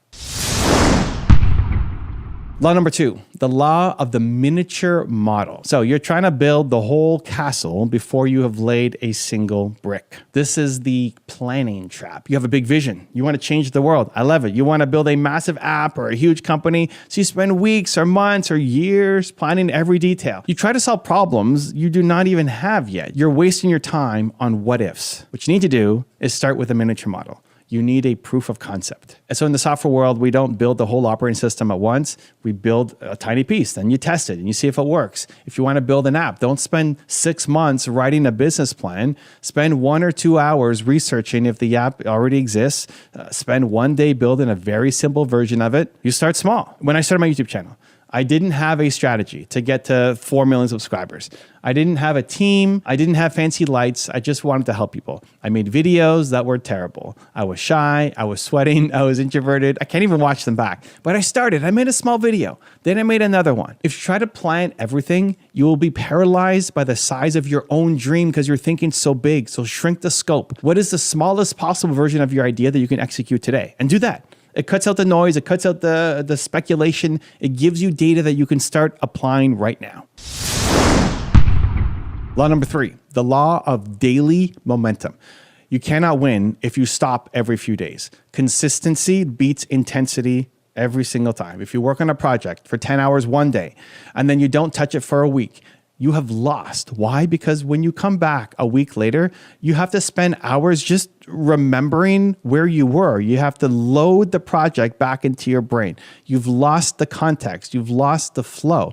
But if you work on a little bit every single day, even just for 30 minutes, you keep the momentum. You keep the project alive in your subconscious. So it works like compound interest. It seems small at first. You think, what can I do in 30 minutes? You can do a lot if you do it every day for a year. You're keeping the background processor of your brain running. Even when you're sleeping, even when you're eating, your brain is solving problems for that project because you touched it today. This is how Jerry Seinfeld got good at comedy. He wrote the joke every day. He put that giant X on his calendar. His only goal was not to break the chain. When I was building my channel, it took me 5 years to get a few thousand subscribers, right? It was slow. It was painful.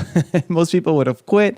The only thing I had going for me was that I just didn't stop. I kept uploading. I kept going. I didn't need to go viral. I just needed to not stop. If you want to work 50% less, stop starting over. Keep the engine running.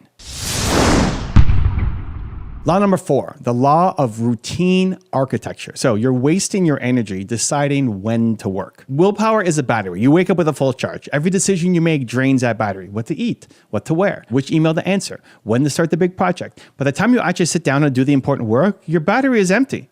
You're tired, so you go to YouTube or Instagram instead. You need a routine that automates your behavior. So look at Haruki Murakami. He's a famous author. When he's writing a novel, he wakes up at 4 a.m. He works for 5 or 6 hours. In the afternoon, he runs or swims. Then he reads. He goes to sleep at 9 o'clock. He does this every single day. He says the repetition is a form of mesmerism. It puts him in a trance. You need to design a routine that protects your energy. So for me, Tuesday is YouTube day. I don't wake up on Tuesday and ask, what should I do today? I know what I'm doing. I'm filming. It's on my calendar. I don't have to use willpower to decide. I just execute. I start every morning with what I call a believe walk. I wake up. I put on my earbuds, headphones. I listen to Steve Jobs or Howard Schultz. I let them talk to me. They remind me of what is possible. They remind me of who I want to be.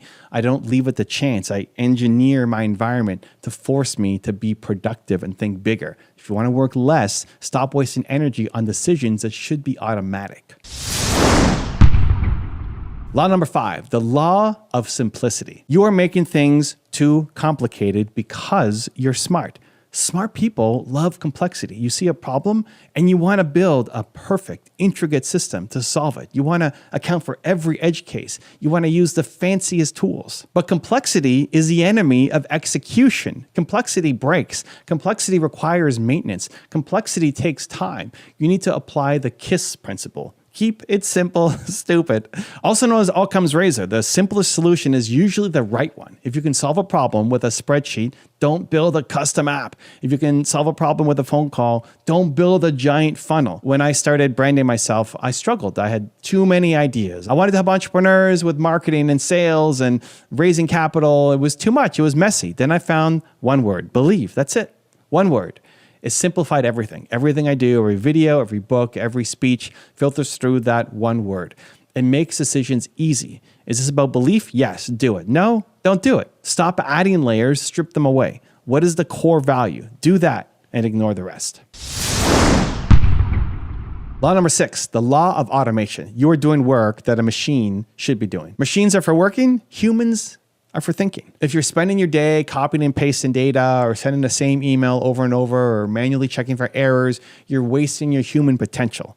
You are a being, not a robot. And you are a very expensive, very slow robot. You have to delegate the boring stuff to technology. So in coding, they use continuous integrations, a system where the computer automatically tests the code every time a human writes it. The human doesn't have to stop and check. The machine does it. This frees the human to focus on the creative problem solving. So for you, this might mean scheduling tools. It might mean setting up filters in your email. It might mean using AI to help you draft content.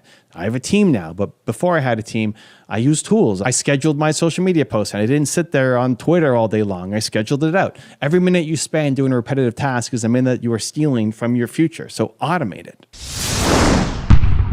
Law number 7, the law of the knowledge multiplier. You think you don't have time to learn. You're wrong. You don't have time not to learn. Productivity is not just about speed, it's about insight. So if you try to solve a problem with brute force, it might take you 100 hours. If you read a book by someone who has already solved that problem or watch a video, you might learn a trick that lets you solve it in 10 hours. That book or video just saved you 90 hours. That is a 10x return on your time. Knowledge is a multiplier. So when I started my business, I didn't know how to sell. I was scared. So I read, I studied, I learned. I didn't try to figure it all out on my own. I looked for what worked for others. Most people stop learning as soon as they get busy. They say, okay, I'm too busy working to learn or to read, to watch videos. That's like the woodcutter saying, I'm too busy chopping wood to sharpen my axe, right? You're chopping with a dull blade. You're working harder and getting less and less done. You need to feed your brain. You read books, you watch educational videos, you study your craft, you avoid blind decisions. Don't guess, know. Law number 8, the law of deep work. Your phone is destroying your dreams. You cannot do high-level work if you are interrupted every 4 minutes. There's a concept called attention residue. When you switch from writing a report to checking a text message, your brain doesn't switch instantly. Part of your attention stays on the text message. It takes about 20 minutes to get your full focus back. If you check your phone every 10 minutes, you never ever reach peak performance. You are operating at 20% capacity. You need to break the habit of constant connection. You have to protect your time. You have to create walls. So when I'm in my deep work mode, I'm unreachable. I'm not checking comments. I'm not checking email. I'm creating. That is how I'm able to produce so much content. It's not because I type faster, right? It's because I don't stop typing to check a notification. Turn off the notifications. Put the phone in another room. Close the tabs. Give yourself the gift of focus. You'll be shocked at how much you get done in 2 hours of uninterrupted time. It's worth 8 hours of distracted time. Law number 9, the law of purpose and stamina. You're tired because you're bored. Fatigue is not always physical. Often it is emotional, it's spiritual. And when you're doing work that doesn't matter to you, you get tired fast. You drag your feet, you procrastinate, you end up in quadrant 4, right? Doing things that are not urgent and not important, like watching TV or playing games, because you're trying to escape. You need a clear purpose to drive you. Stephen Covey talks about this. You need a personal mission statement. You need a North Star.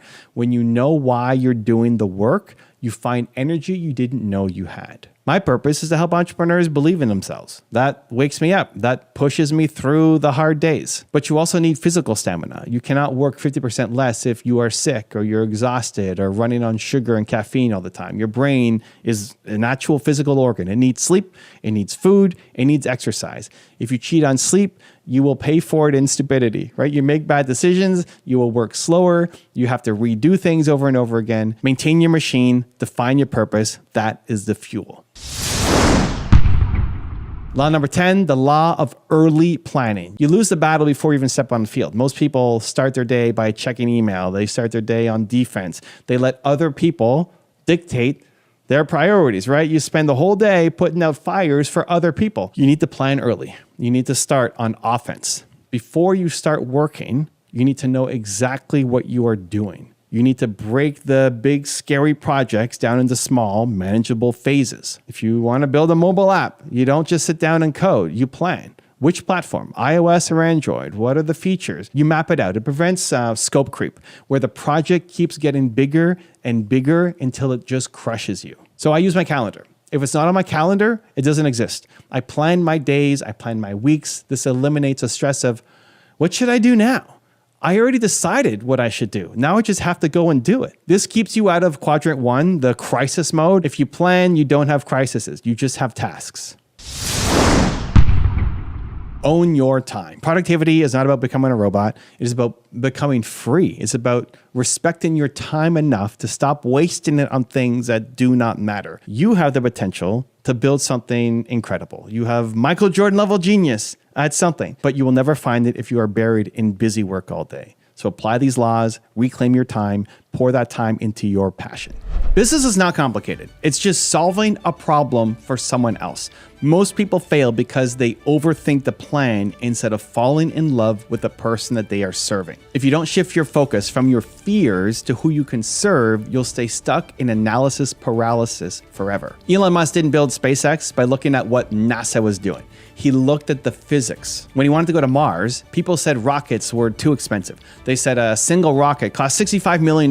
That was the industry standard. But Musk didn't accept that. He asked, what is a rocket made of? He broke it down to aerospace grade aluminum, titanium, copper, and carbon fiber. Then he asked, what is the value of those materials on the commodity market? It turns out the materials were only 2% of the typical price. The rest was inefficiency. By refusing to copy others and reasoning from the ground up, he cut the cost of space travel by a factor of 10. Now, I know this feeling because I lived it. When I was 19, I had a clear path to a safe, high-paying job at a bank. It was secure, it's what I thought I wanted, it's what society said was success, but I also had this crazy idea to join a biotech software company. Everyone told me I was insane to turn down the bank job. I didn't have experience, I didn't have funding, but I used what Jeff Bezos calls the regret minimization framework. I projected myself forward to age 80. I asked, will I regret trying this and failing? No. Will I regret never trying at all? Absolutely yes. I didn't want to be an old man wondering what if. So I turned down the bank, went to join the company, and we eventually grew to customers in 30 countries and got acquired. But you might be thinking, okay, Evan, I don't have a genius idea like Elon Musk, and I don't have the tech skills that you might have had at 19. But the truth is, you don't need to be a genius, and you don't need to have a degree or tons of experience. You just need to stop letting your lack of belief hold you back from seeing the simple truth of how business actually works.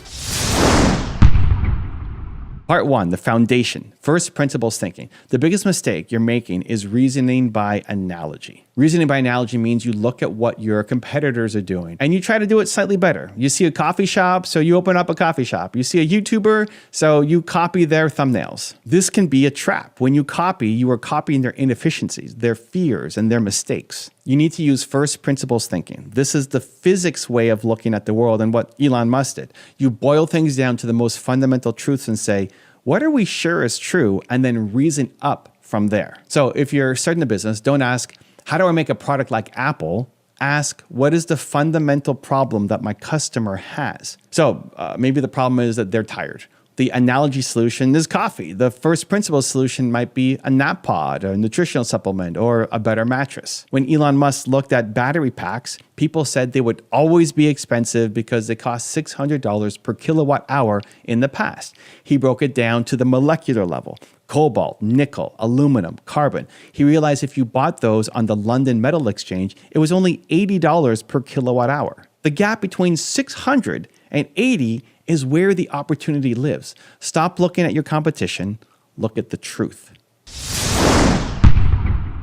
Part 2, the 5 elements of every business. You don't need an MBA. In fact, most MBAs teach you how to be an employee, not an entrepreneur. According to Josh Kaufman, author of The Personal MBA, every business in the world, from a lemonade stand to Google, is just 5 things. If you are missing one of these, you don't have a business, you have a hobby. So let's go through the 5. Number 1 is value creation. You must discover what people need or want and then create it. This isn't about what you want to make alone. It's about what they need. It needs to satisfy a core human drive, the drive to acquire, to bond, to learn, defend, or feel. If your product doesn't solve a real problem, nothing else matters. Number 2, marketing. If you build it, they will not come. Marketing is the art of changing beliefs. It is attracting attention and building demand for what you have created. You need to move people from unaware to problem aware to solution aware. Number 3, Sales. Marketing attracts them, sales gets them to commit. This is the process of turning a prospective customer into a paying customer. Sales is not about tricking people, it's about trust. It's about helping your prospect understand why your offer is worth paying for. Number 4, value delivery. You have to actually give them what you promise. This is where your reputation is built. If you sell a dream and deliver a nightmare, you're done. You need to exceed expectations. And number 5 is finance. You need to bring in enough money to keep going and make it worthwhile. You don't need to be an accountant, but you need to understand that if more money goes out than comes in, you are out of business. That's it. If you're struggling, one of these 5 things is broken. Diagnose it, fix it, move on. Part 3, strategy, the 7 powers. So once you have the basics, you need a strategy. Hard work is not enough. If you work 100 hours a week on a bad strategy, you will still lose to someone working 20 hours a week on a great strategy. Strategy is about power. Power is the set of conditions that create the potential for persistent differential results. So what does that mean?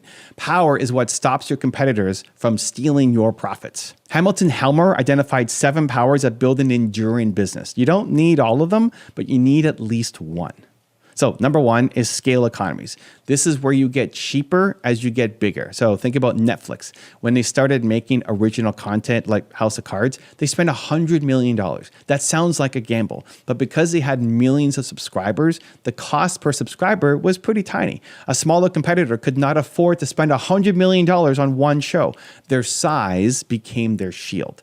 Number 2, network economies. The value of the product goes up as more people use it. So think about Facebook or LinkedIn. If you leave Facebook, you lose your connection to some of your friends. If you start a new social network, it has 0 value because there's no one there. This is why it's so hard to kill a network once it takes off. Number 3, counter positioning. This is my favorite for new entrepreneurs. This is where you adopt a new business model that your competitor cannot copy because it would hurt their existing business. So, example, you can look at Kodak, right? They invented the digital camera in 1975. They knew it was the future, but they made all their money selling film. If they pushed digital, they would kill their own film profits. They were stuck. They couldn't move. Or you can look at Vanguard. They introduced low-cost index funds. The big banks couldn't copy them because the banks made their money on high fees. If the banks lowered their fees to match Vanguard, they would lose all their revenue. So find a way to do business that makes your competitor afraid to copy you. Number 4, switching costs. Make it painful for your customer to leave, not by trapping them, but by integrating so deeply into their life that leaving is a hassle. So think about Apple. Once you have an iPhone, a Mac, an iPad, iCloud, switching to Android becomes a nightmare. You stay because staying is easier. Number 5, branding. Branding is not just a logo. It is the attribution of higher value to an objectively identical offer. So, example, Good Morning America did a test. They bought a diamond ring from Costco for $6,600 and a similar ring from Tiffany for $16,600. An expert appraiser actually said the Costco diamond was better quality, but people still pay $10,000 more for the Tiffany blue box. Why? Because the brand reduces uncertainty. You trust Tiffany. You don't trust Costco for romance. That trust is power. Number 6 is a cornered resource. This is having something no one else can get. It could be a patent, a location, or a team. Pixar had a brain trust of the best storytellers and animators in the world. Disney couldn't replicate it, so they had to buy them. If you have the best of something, you've cornered a resource. And number 7, process power. This is doing something so efficiently that no one can match you. So Toyota developed the Toyota production system. They were so confident in it that they actually gave tours to their competitors. They showed GM exactly how they built cars, and GM still couldn't copy them. Why? Because the process was embedded in the culture, not just the machines. It was learned by osmosis over decades. Part 4, the psychology, belief, and the who. You can have the first principles, you can know the 5 parts, you now have the 7 powers, but if you don't believe in yourself, none of it matters. Belief is the world's biggest problem. I believe everyone has Michael Jordan level genius at something, but we don't do it because we're afraid. We're afraid to fail, we're afraid of judgment, we're afraid to be seen, starting small, starting over. You have to realize that your purpose comes from your pain. Whatever you struggled with the most is what you are best equipped to help others with right now. I make videos for entrepreneurs because I was the struggling 19-year-old entrepreneur who needed help. I'm serving my younger self. When you focus on serving, the fear goes away. You stop worrying about how you look and you start worrying about how you can help. And stop obsessing about the how. How do I build the website? How do I get the funding? The how will always change. The how is flexible. You need to be stubborn on the why and the who. Who are you serving? Why does it matter? If you know who you're serving and why it matters, the how will present itself. You will figure it out. You will learn. You will partner. And money is a tool. It's important. You need oxygen to breathe, but you don't live to breathe. You need money to run your business, but you don't live for money. If money is your number one goal, you will quit when it gets hard, and it will get hard. If your goal is service, you'll keep going. You will find a way. Part 5, execution, getting started. So where do you start? You start by doing. You start by failing. You have to give yourself permission to produce garbage. My first videos were terrible. I was shy. I was sweating. I looked nervous, but I posted them anyway. If I waited until I was perfect, I would never have started. People say that good is the enemy of great. So if you stay in your comfort zone doing what you're good at, you will never find what you could be great at. You don't need to quit your job today. You don't need to mortgage your house. You can start with 30 minutes a day. You can start by solving one problem for one person. Start small, but start. The only difference between you and the people you look up to is that they started and they kept going when everyone else quit. You have a genius inside of you. You have a problem that you can solve for the world. Don't let the how stop you. Don't let the fear stop you. Use the principles. Build the 5 parts. Find your power. And most importantly, believe. If you're feeling bold, if you're feeling powerful right now, that's a signal. Follow that feeling. Take the next step. Keeping your passion as just a hobby is a waste of your potential. Think about it. Most people, they slave away to jobs that they hate, suppressing the things they love. No wonder they feel stuck and unhappy. If you never act on your passion, you risk waking up at 80 with nothing but regret. The regret of knowing that you never even tried. Take Walt Disney as an example. Walt started out drawing cartoons for fun, sketching animated figures in his spare time. At 18, he landed a job as a cartoonist, but he wasn't satisfied with just drawing for someone else. He had a bigger vision. He turned his doodles into an empire, starting his own studio and growing it into the Disney we know today. Imagine if Walt had played it safe and kept art as a side gig. We might not have Mickey Mouse, no Disneyland, none of it. His hobby became his legacy because he had the courage to go all in. Now, a personal story from my own life. Years ago, I fell in love with salsa dancing. I started as the tall, awkward guy with 2 left feet. I didn't speak Spanish. I was a slow learner, but I kept at it week after week. Salsa wasn't my job. I did it because I loved it, and it changed my life. I met my wife through salsa. It became a huge part of who I am. Fast forward a few years later, the owner of my salsa studio decided to move on, and the community we built was at risk, so I couldn't let that happen. So I bought the studio. Yeah, a guy who started as the worst student in class ended up owning Canada's largest salsa dance studio. Why? Because salsa was more than just a hobby. It was a passion that I was willing to invest in. And that little hobby now impacts tens of thousands of people, even doubles as my film studio for my videos during the day. I turned my hobby into a business that serves my community and brings me joy every single day. So you might be thinking, okay, that's great for you, Evan, but my hobby can't pay the bills. Or what if turning it into a job ruins the fun? I hear you. It's scary. That's legitimate. You worry about money. You're about failing, about losing that spark. But what if you never try? What if you keep dragging yourself to a mediocre job and only dabbling in your passions on the weekends? That's a recipe for a mediocre life. Turning your hobby into your career doesn't kill the passion. It doesn't have to. It can amplify it. Yes, it will be work, and not every day will be amazing and sunshine and rainbows, but it's meaningful work fueled by something that you actually care about. And that beats any soul-sucking job any day of the week. And guess what? People are making it happen every day. If someone else with a camera or an oven or a paintbrush can turn their passion into a thriving business, why not you? The only difference is they said yes to their dreams while others say no. So, are you ready to say yes? Let's talk about how to actually do it, how to transform that hobby of yours into a real career, step by step. Here we go. Step number 1, stop calling it just a hobby. Shift your mindset. So you have to believe that your hobby can be your career. Step 1 is an identity shift. Stop treating it like a cute little side interest and start treating it like it matters. If you don't take your passion seriously, nobody else will. Think of Alicia Schaefer, a mom of 3 who loved making boho chic designs. She started out crafting in her kitchen at first and selling on Etsy. At first, it was just a fun side hustle. Then she had a mindset shift. I decided to stop treating it like a hobby and start treating it like a business, she said. The result, she became Etsy's top seller, pulling in as much as $60,000 to $80,000 a month with her handmade products. That happened because she believed her hobby was worth something and committed to it like a professional. I had to learn this myself. Some of you know my story. I started a website in my 20s of sharing lessons from successful entrepreneurs. And that site started to blow up. We had 100,000 plus pages of content, and even big names started writing for us. On paper, it was a success. But I woke up one day and realized I no longer loved it. It had turned into a content factory, just chasing ad dollars, not the mission-driven project that I envisioned. Meanwhile, I was getting more excited about making YouTube videos, reaching people more directly, having more fun with it. So I made a bold decision. I just shut down my big website overnight, and I moved my entire focus to YouTube. People thought I was insane. They said, Evan, you walked away from a sure thing to chase a hobby on YouTube. What are you doing? But I didn't see it as crazy. In my mind, it was more risky to stay stuck doing something that I didn't like anymore.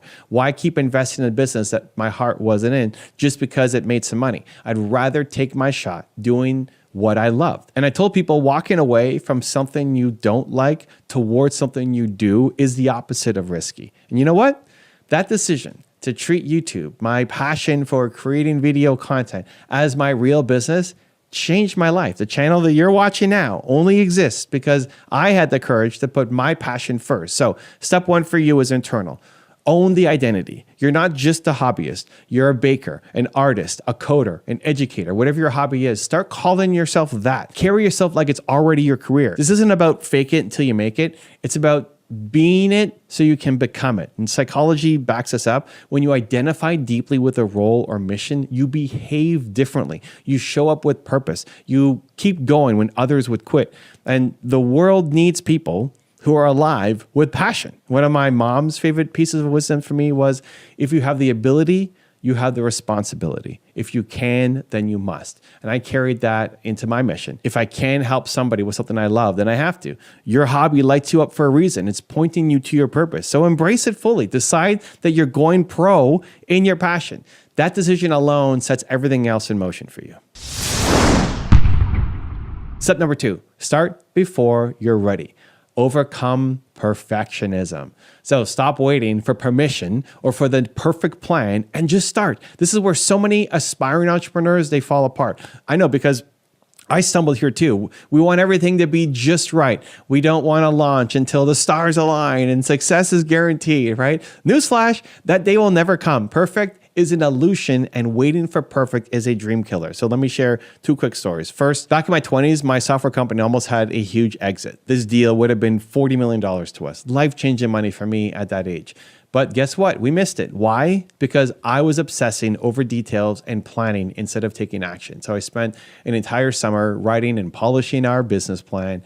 Meanwhile, a competitor, they got out there and they built relationships. And when the big opportunity came, they were ready and we weren't. And that competitor got acquired for $40 million, not us. And I'll be honest, that really stung. I remember saying I lost a $40 million deal because I was trying to make things perfect. It was a tough pill to swallow, but also an incredibly valuable lesson. And I'm still a recovering perfectionist. And I realized that a half-assed plan that you act on is better than a perfect plan that you never execute. Most of your precious plan is going to be wrong anyway once it meets reality. You've got to get in the game and adapt on the fly. And my perfectionism cost me a once-in-a-lifetime deal. And I vowed to never let fear of not being perfect slow me down again. Second story, my YouTube channel. So fun fact, I created the channel in 2008, but I was so nervous about getting it right that I didn't upload my first video until April 2009. I sat on it for months. Why? Perfectionism. I told myself I needed a professional videographer, a script, the right suit.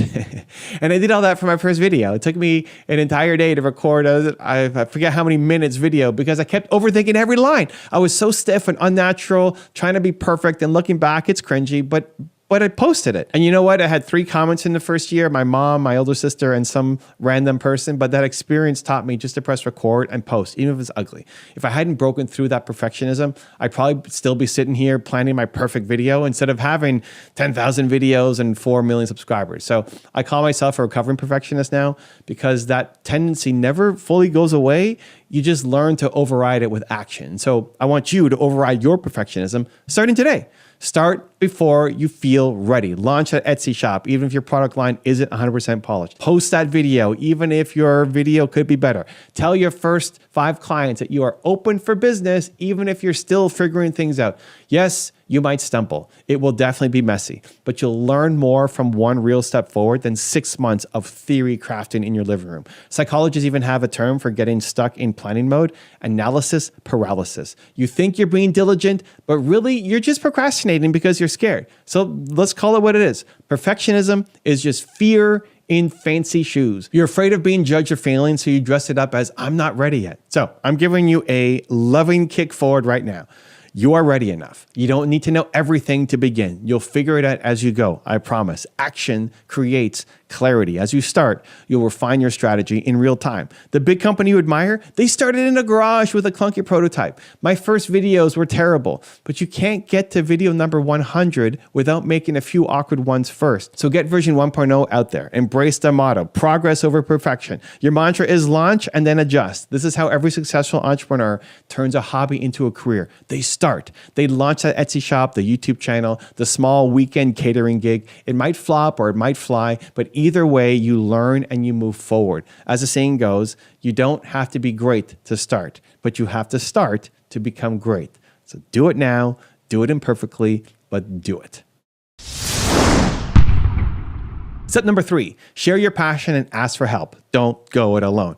Turning your hobby into a business is hard, but doing it alone is almost impossible. You need to build a support network around your passion. So that means sharing your journey. It means connecting with others. It means asking for help when you need it. And this step is both practical and mental. Practical because opportunities come through people. Mental because it forces you to shed the lone wolf mentality that might be holding you back. And I'll admit, this is a tough one for me. I still have a hard time asking for help. I'm an introvert. Reaching out is not my natural tendency. And especially in the early days of my startup, I was too embarrassed to tell anyone that I was struggling. I was making $300 a month, felt like a complete failure. But I kept it all inside. I thought I have to figure this out on my own. And that was a huge mistake. I've said it before, I'll say it again.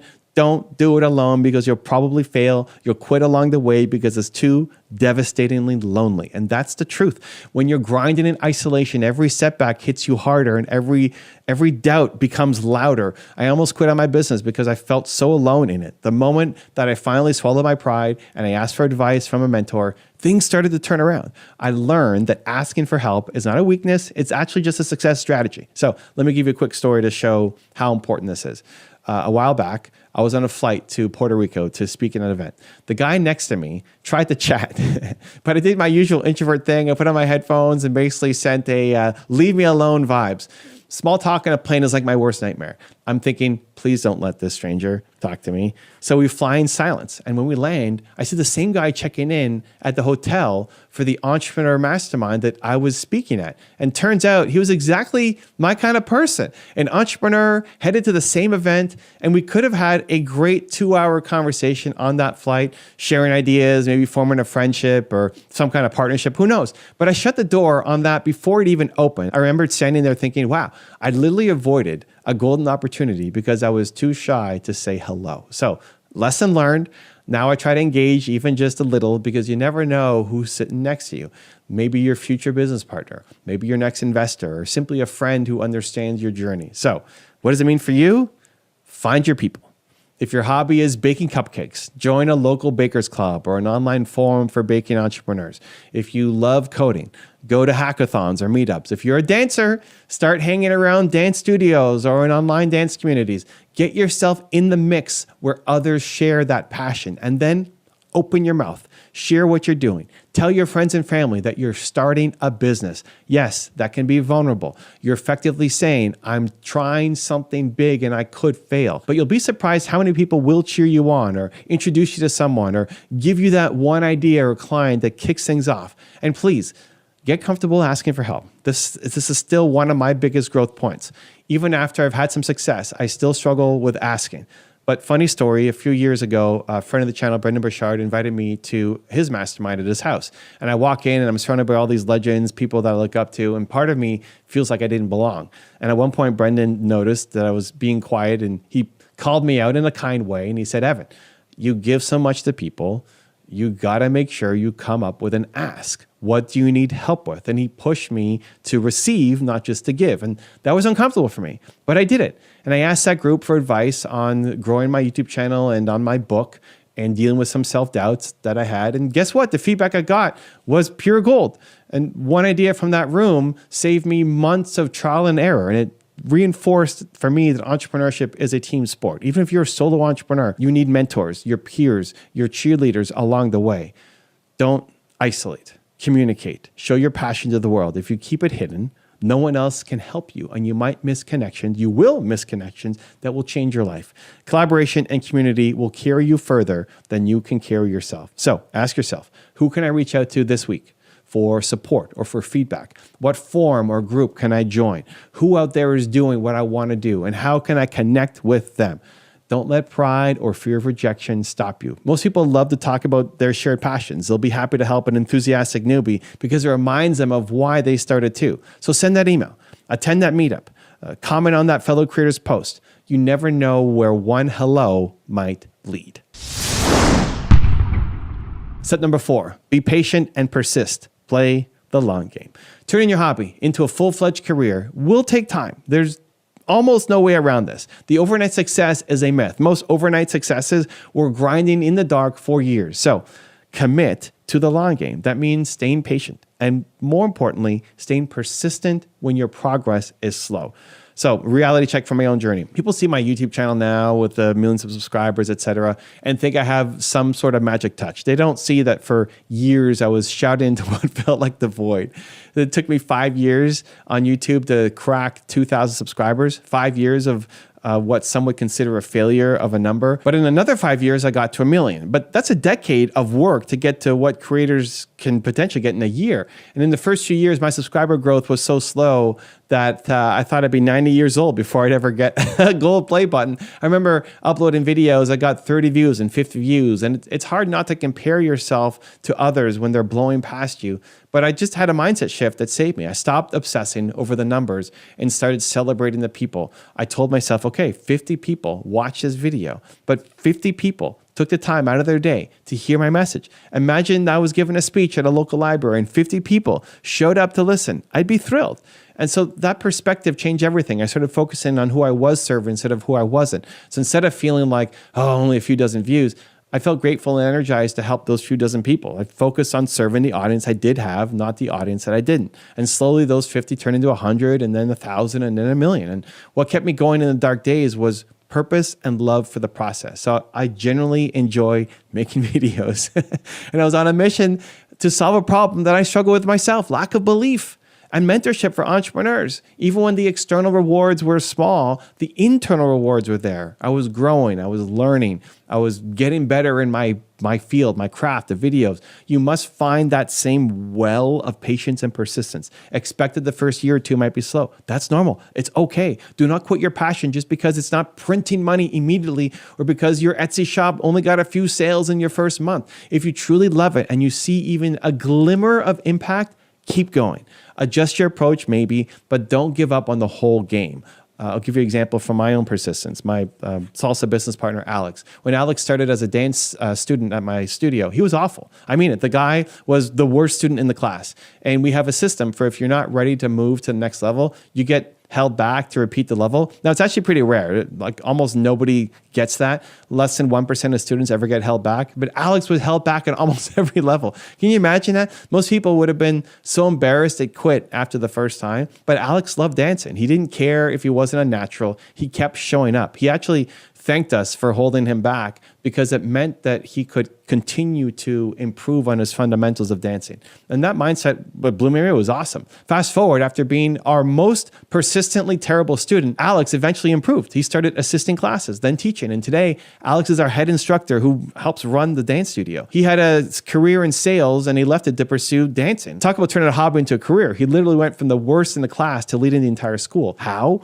Through grit, through showing up, even when it was hard and humbling. That's the power of persistence. And science backs this up too. Psychologists have a term grit coined by Angela Duckworth, which is basically the mix of passion and perseverance. Studies have shown that grit, which is just sticking with something that you care about over the long term, is a better predictor of success than talent or IQ. What does that mean? It means that if you're consistent and you keep improving, you can surpass the naturally talented people who just give up early. Consistency beats intensity every time. I take the everyday hustler over the 1 week genius any day. So Commit to a process. Give yourself time to succeed. I'm not saying quit your job tomorrow and live in your car while you wait for your hobby business to bloom, right?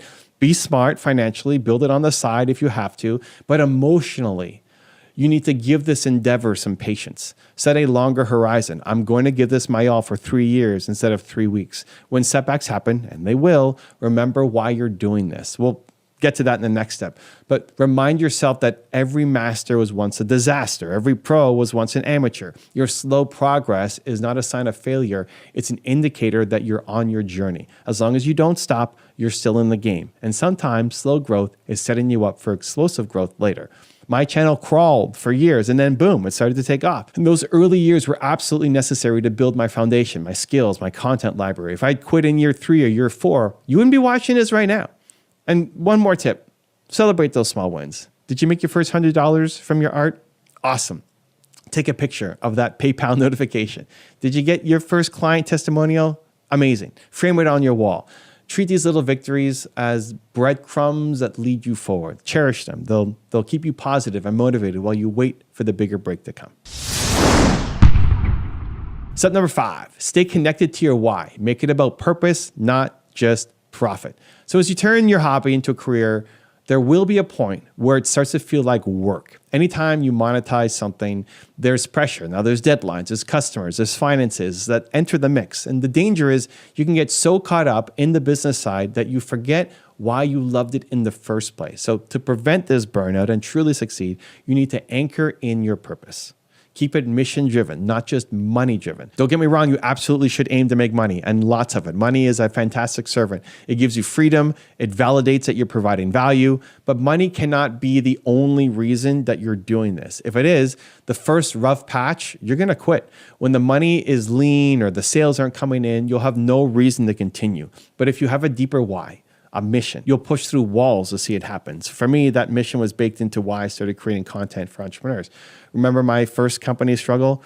How much pain I went through trying to build a business as a clueless 19-year-old. I felt so alone and so close to quitting so many times that I eventually survived and sold my startup, but it was brutally hard. And that pain became my purpose. I thought, if I can make it even a little bit easier for the next entrepreneur in my shoes, I should. Your purpose comes from your pain. I like to say that. The thing that hurt you or challenges that you overcame is exactly what you can help others with. So my hobby of consuming entrepreneur stories, tips, strategies that turn into a mission to share those with the world so others don't have to struggle as much.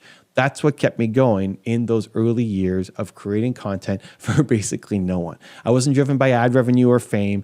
I was driven by the thought that maybe one video could save an aspiring entrepreneur from quitting. That meant something to me. And guess what? That's exactly what ended up happening.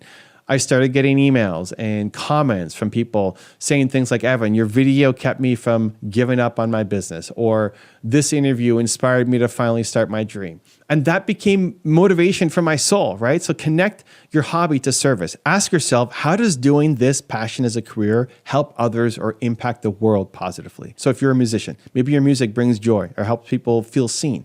If you're making something, your products might bring people comfort or confidence. If you turn your baking hobby into a bakery, you're not just selling cupcakes, you're giving people moments of happiness and celebration. You like tie your work to something that matters. Debbie Fields, who founded Mrs. Fields Cookies, said it perfectly. Once you find something you love to do, be the best at doing it. And she also said, the greatest failure is to not try. Her deeper purpose was spreading joy through cookies and proving naysayers wrong. And it drove her to build a cookie empire. Another part of purpose is keeping your own passion alive. So protect the love you have for your hobby. Sometimes when it becomes a business, you might start doing aspects you don't enjoy, like paperwork and marketing, etc. And that's normal, but always make time to reconnect with the fun, the creative part that made you start in the first place. So I like to tell creators, make sure that you're still creating things for you, not just for the algorithm or the market. So in my case, I still make videos on topics I'm personally curious about or struggling with, not just what I think will get views. I thought this was an important video. We'll see how it does, but I wanted to make it because I thought it was important personally. I make content that I need to hear, and it turns out that a lot of people need to hear it too sometimes. And that keeps me engaged and growing too, personally. It's also okay to evolve your vision as you grow. So maybe your hobby career opens new opportunities. Great. Follow the ones that actually excite you. just always do check-ins. Does this still align with what you care about? If you ever find yourself feeling like your passion business is becoming soulless, pause, refocus, remember why you started. Maybe even write down a mission statement or a simple sentence of why you do what you do and put it on your wall. Make it somewhere in front of you. When things get tough or confusing, look at it. That why will help you cut through the noise and reset you on the right path. And one more thing. Acknowledge yourself for the courage it takes to do this. Seriously, most people will never even attempt to turn their hobby into a career. It takes guts, it takes belief. By even trying, by putting yourself out there, you're already in the elite minority of people who are trying to live life on their own terms. And that is actually something to be really proud of, no matter what stage you're at. So use that as positive reinforcement. You're doing what most only daydream about. So keep going. Your hobby can become your career. And when it does, it's one of the most fulfilling feelings in the world. You wake up excited to work. You give it more energy and love, and that translates into better results. And people will feel that energy. Your customers will sense that you genuinely care about what you're doing, and they'll support you because of it. And in turn, you're making a living, or maybe even a fortune, doing what you love. And that's the win-win outcome that we're after. You're happy, and you're making others happy or solving their problems too. And you get paid for it along the way. It's a beautiful cycle. And it all starts with the decision to take your hobby seriously and go for it. Now, I've given you a roadmap here: mindset, action, community, patience, purpose. These 5 steps are not one and done. You'll revisit them often, but if you follow them, you will be miles ahead of where you are now. So remember Walt Disney or Alicia Schaefer or my friend Alex, their success didn't happen by accident or overnight. It happened because they dared to believe in their little hobbies and stuck with them. You can do the same. Do one thing that moves your dream forward right now. It doesn't matter if it's small. The journey of 1,000 miles, right? One step. You've got this. It's not going to be easy, but it's going to be worth it. And your future self is already smiling back at you saying, thank you for starting. Thank you for watching, and more importantly, for being the type of person who actually wants to do something with their life. Most people won't even make it this far into a video like this, but you did, which tells me that you're serious. You're building that belief and that knowledge, and now turn that knowledge into action. Every student should start a business. If you got an entrepreneurial idea, it's better to try it and fail now than never know. And most people will tell you, wait until you graduate. But if you put this off, you risk becoming yet another person who looks back years later and hates that they played it safe. 85% of entrepreneurs regret not starting earlier, and that regret will eat at your identity, making you wonder who you could have been. So think about Mark Zuckerberg. He launched Facebook from his Harvard dorm room as a sophomore. Within 1 month, half of Harvard students were on his website. By the next year, he dropped out of college to run it full time. That dorm room project exploded into one of the biggest companies on the planet. Mark was a student with an idea. He started, and the rest is history. Now, let me tell you about my own story. In my final year of university, I had a high-paying investment banking job offer waiting for me to say yes to. Dream job, 6-figure salary, that works. And then I had an insane opportunity. Join a tiny startup with 2 other people, take 30% ownership and $300 a month. Everyone thought I was crazy to even consider it. I barely even knew what it meant to run a business. But I did one thing that saved me. I imagined myself at age 40 looking back. I'd realize I'd regret it forever if I didn't take that shot. So I told myself I'd rather know and fail than not know. So I turned on the safe job, took the $300 a month startup deal. It was the hardest decision of my life and the best one I ever made. Now, maybe you're thinking, Evan, this sounds great, but I'm just a student with no money, no experience, no time. How can I start a business now? Isn't it better to wait? I hear you. Let's talk about it. So no money. Okay, as a student, you've learned to be resourceful. You've lived on a shoestring budget. That's the exact perfect mindset for a lean startup that you want to have.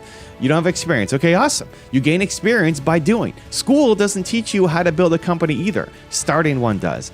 And if you have no time, you know what? You find time for what matters, whether it's gaming, social media, hanging out. If building your dream business truly matters to you, you will find an hour here, 2 hours there. Waiting until later is the real trap.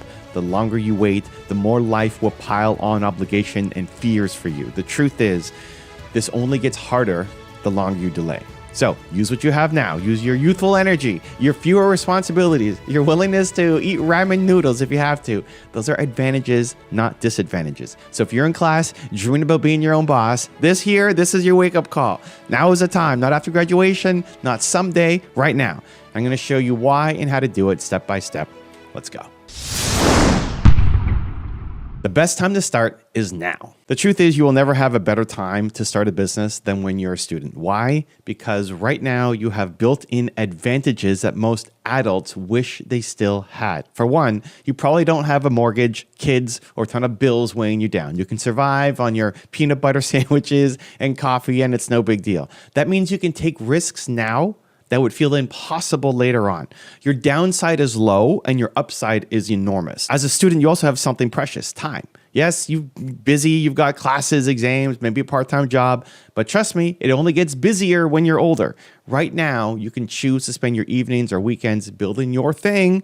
Later on, those same hours might be swallowed up by a demanding job that you're trying to pay the bills with or family duties. Today, you can pull a late nighter working on your business plan and still roll into your morning lecture, maybe half awake on caffeine, but still. In 10 years, pulling an all-nighter on your dream might not even be an option. And consider this. Access to resources. So universities are gold mines for an aspiring entrepreneur. You have professors who have seen it all. You can go to them and ask for advice. You'd be surprised how willing many are to help a motivated student. You have free internet, libraries, market spaces, maybe even a business incubator or competitions that are on campus. You have classmates in every field. Potential co-founders and teammates are literally all around you. Do you code, but you need a marketer? That kid in your dorm with a marketing major could become your CMO. You need feedback on your app. Your friends will happily test it. Students love trying new stuff, especially if you give them free pizza. You're surrounded by opportunities to connect and collaborate constantly. Some of the most famous companies in the world were started by college friends teaming up. Just look at Facebook. Zuckerberg enlisted his college buddies as co-founders, or Google. Larry Page met Sergey Brin at Stanford as students. Your future co-founder might be sitting next to you in Psych 101 right now. Crazy, right? But most importantly, starting now means you get a head start on learning, because every day that you work on your business, you're learning things that no textbook can teach you. When I was at the University of Toronto, I was studying business. I noticed something weird. In my final year, they finally offered a course on small business management. And the professor teaching it had never even run a business. Meanwhile, I was already running my startup outside of class and learning more from that experience than any lecture. So that's not a knock on school. It was just a reality check for me. Formal education can be useful, but real world execution, that is your ultimate teacher. Some of the best teachers in the world are on YouTube. I think the best teachers right now in the world are on YouTube. They're sharing exactly how they are building and have built their companies. So why limit yourself to classroom theories? When you start a business as a student, you're turbocharging your education because you get real lessons in leadership and sales and marketing and failure, resilience, the stuff that no exam is actually going to cover. And let's talk about regret one more time. I gave you that stat earlier, 85% of entrepreneurs wish they had started sooner. So imagine yourself 10, 20 years from now in a stable job that you don't even like, thinking, man, back in college, I had this idea. I wonder what would have happened if I had just tried it. That thought is painful. Shadi McIsaac, a CEO who studied thousands of small business owners, said something that really hit me. The risk isn't starting your own business. The real risk is waiting too long to start. Every second you wait is an opportunity ticking away. So start before life ties you down. Start when you're a little naive, a little fearless. Start now when you have the best chance to give your dream a running head start. Overcoming fear and doubt. All right. So let's address the elephant in the room. Fear. Being a student entrepreneur sounds scary. I won't lie to you. It is scary. You might fear failing. You might fear looking stupid in front of your friends or family. You might fear that you have no idea what you're doing. And newsflash, none of us did at the start either. These fears are natural, but they are not a good enough reason to sit on the sidelines. So I'll share a quick personal moment of fear. I'm 19 years old. I've just started my first business. I feel totally out of my depth. I think, hey, I need help. Maybe the bank will help me with a small business loan or something. So I walk into a bank, all optimistic, telling them I started a business and asking how they can help. You know what happened? The banker basically shuts me down. He says, we need to see 3 years of business history or collateral. Otherwise, I can't do anything for you. And boom, just like that, I'm shown the door. I walked in excited and walked out feeling like absolute garbage. Like, oh my God, I'm going to fail. This is ridiculous. Who was I to think I could do this? And that really, it was a punch to the gut. And for a moment, I believed him. I felt that fear take over, the fear that maybe I was too young, I was too inexperienced, that maybe I should quit and take a safer path, go back to that job. But here's what I learned. A no is not the end. That banker's rejection could have been the end of my entrepreneurial story. And for many people, it is. They get one big no, and that's it. They cancel. They quit. I almost did. I could have said, well, I tried. Guess I'll just go get a normal job. But then I thought back to the regret test. I thought about being 40 and telling my kids I gave up because a bank teller didn't believe in me. It's pretty lame, right? I realized I had to find another way. If the bank wouldn't help, I'd bootstrap. I'd invest profits. I'd do whatever it took. And that moment of doubt sucked, but it didn't stop me. And I don't want anything to stop you either. Your fears will tell you all kinds of lies. What if I fail and everyone laughs? What if I lose my savings? What if it never works out? But what if you never try and spend the rest of your life knowing you never even gave yourself a chance, which is worse, a temporary failure or a lifetime of what if? And I can answer that from experience. Regret is way worse. Failure, it goes away. You learn and you move on. Regret, that haunts you. Remember, failure, it's like a bruise. Regret is a tattoo. Bruises heal. Tattoos of regret stick around forever. And guess what? Failure will happen at some point, and it's okay, especially when you're young. If your first business idea flops, so what? You're out a bit of time, maybe a bit of money, but you gain a MBA's worth of experience in the real world. Then you take those lessons and you build something better. Each failure is not really failure, it's just training you. Thomas Edison failed 1,000 times inventing a light bulb. And when he was asked about it, he basically said he didn't fail. He just discovered 1,000 ways it didn't work. And that mindset, if you adopt it, makes you unstoppable. As a student entrepreneur, you have the luxury to fail small now so you can succeed big later. Now, maybe you're afraid of what people will say, your classmates, your professors, your parents. Maybe they think you're crazy too. Maybe your mom wants you to just study and get a real job. And I've been there. My friends were all lining up these prestigious jobs and I went off this weird path. People couldn't understand why I'd throw away a sure thing for something so risky. And it can feel lonely when nobody gets your vision. But listen, every great entrepreneur faces doubters, every single one. You can let that peer pressure box you in, or you can use it as motivation. You can prove them wrong, or better yet, prove yourself right. The sweetest feeling in the world was when that little startup that I was part of, the one that everyone kind of side-eyed, started gaining traction. We struggled for a little bit, but eventually broke through. In fact, we grew that startup enough that by the age of 22, I helped negotiate its sale. We had a nice exit while my old classmates were just settling into their entry-level jobs. Not saying that to brag, I'm just saying it because that's what can happen when you push past the fear and just do the work. The same people who said I was crazy were suddenly asking if I had any advice for them. How's that for validation? Now, to be real with you, pushing through the fear doesn't mean you should go it alone or pretend that everything is fine when it isn't. One of the biggest mistakes that I made was not asking for help when I was struggling. In the first year of my business, I was too embarrassed to tell my friends or family that I was making no money and that I had absolutely no clue what I was doing. I kept it all inside. I thought I had to be tough. I had to be this, young founder. And that pride and secrecy nearly broke me. I felt devastatingly lonely. And when you're lonely, you're way more likely to quit. And I learned that you shouldn't do this alone. It's okay to ask for help. It's okay to say, hey, I'm struggling. Can you help me brainstorm or encourage me? Find a mentor, join a club of entrepreneurs, or just talk to a friend who believes in you. Don't let your fear, your ego keep you isolated. Courage doesn't mean no fear. It means not letting fear stop you and getting support when you need it. Okay, we've got the why and you're managing the fear. Now let's get into the practical side of things. How to start your business in school. So you're convinced, or at least curious, and you want to start, but how do you actually do it as a student? Let's break it down into some actionable steps that you can start taking today. Start right now with what you have. Don't wait for the perfect idea or the perfect time. There isn't one. Look at the skills that you have, what problems you can solve, and what you enjoy doing. Start small. It could be tutoring in a subject that you're great at. It could be selling a product that you make or source. It could be building your app, offering a service. The key is to start. You can always pivot or expand later, but you can't do anything until you start. Even if it's just an Instagram page for your business or a simple prototype, do it right now. Action creates momentum. Thinking about it doesn't. Next, schedule time for your business and treat it like a class. Carve out dedicated time in your week for your business tasks. So maybe it's an hour every weekday after classes or your Saturday mornings. Put it on your calendar like it's an important lecture or lab. More important than a lecture or lab. This is you building your future. So it's just as important as any class, probably more. During that time, you shut off distractions, you focus on moving your business forward, whether it's building your product, your marketing, talking to customers, whatever. Consistency is your best friend here. Little by little, those hours add up and your business grows. Use your student card to open doors. Here's a pro tip. People love helping students.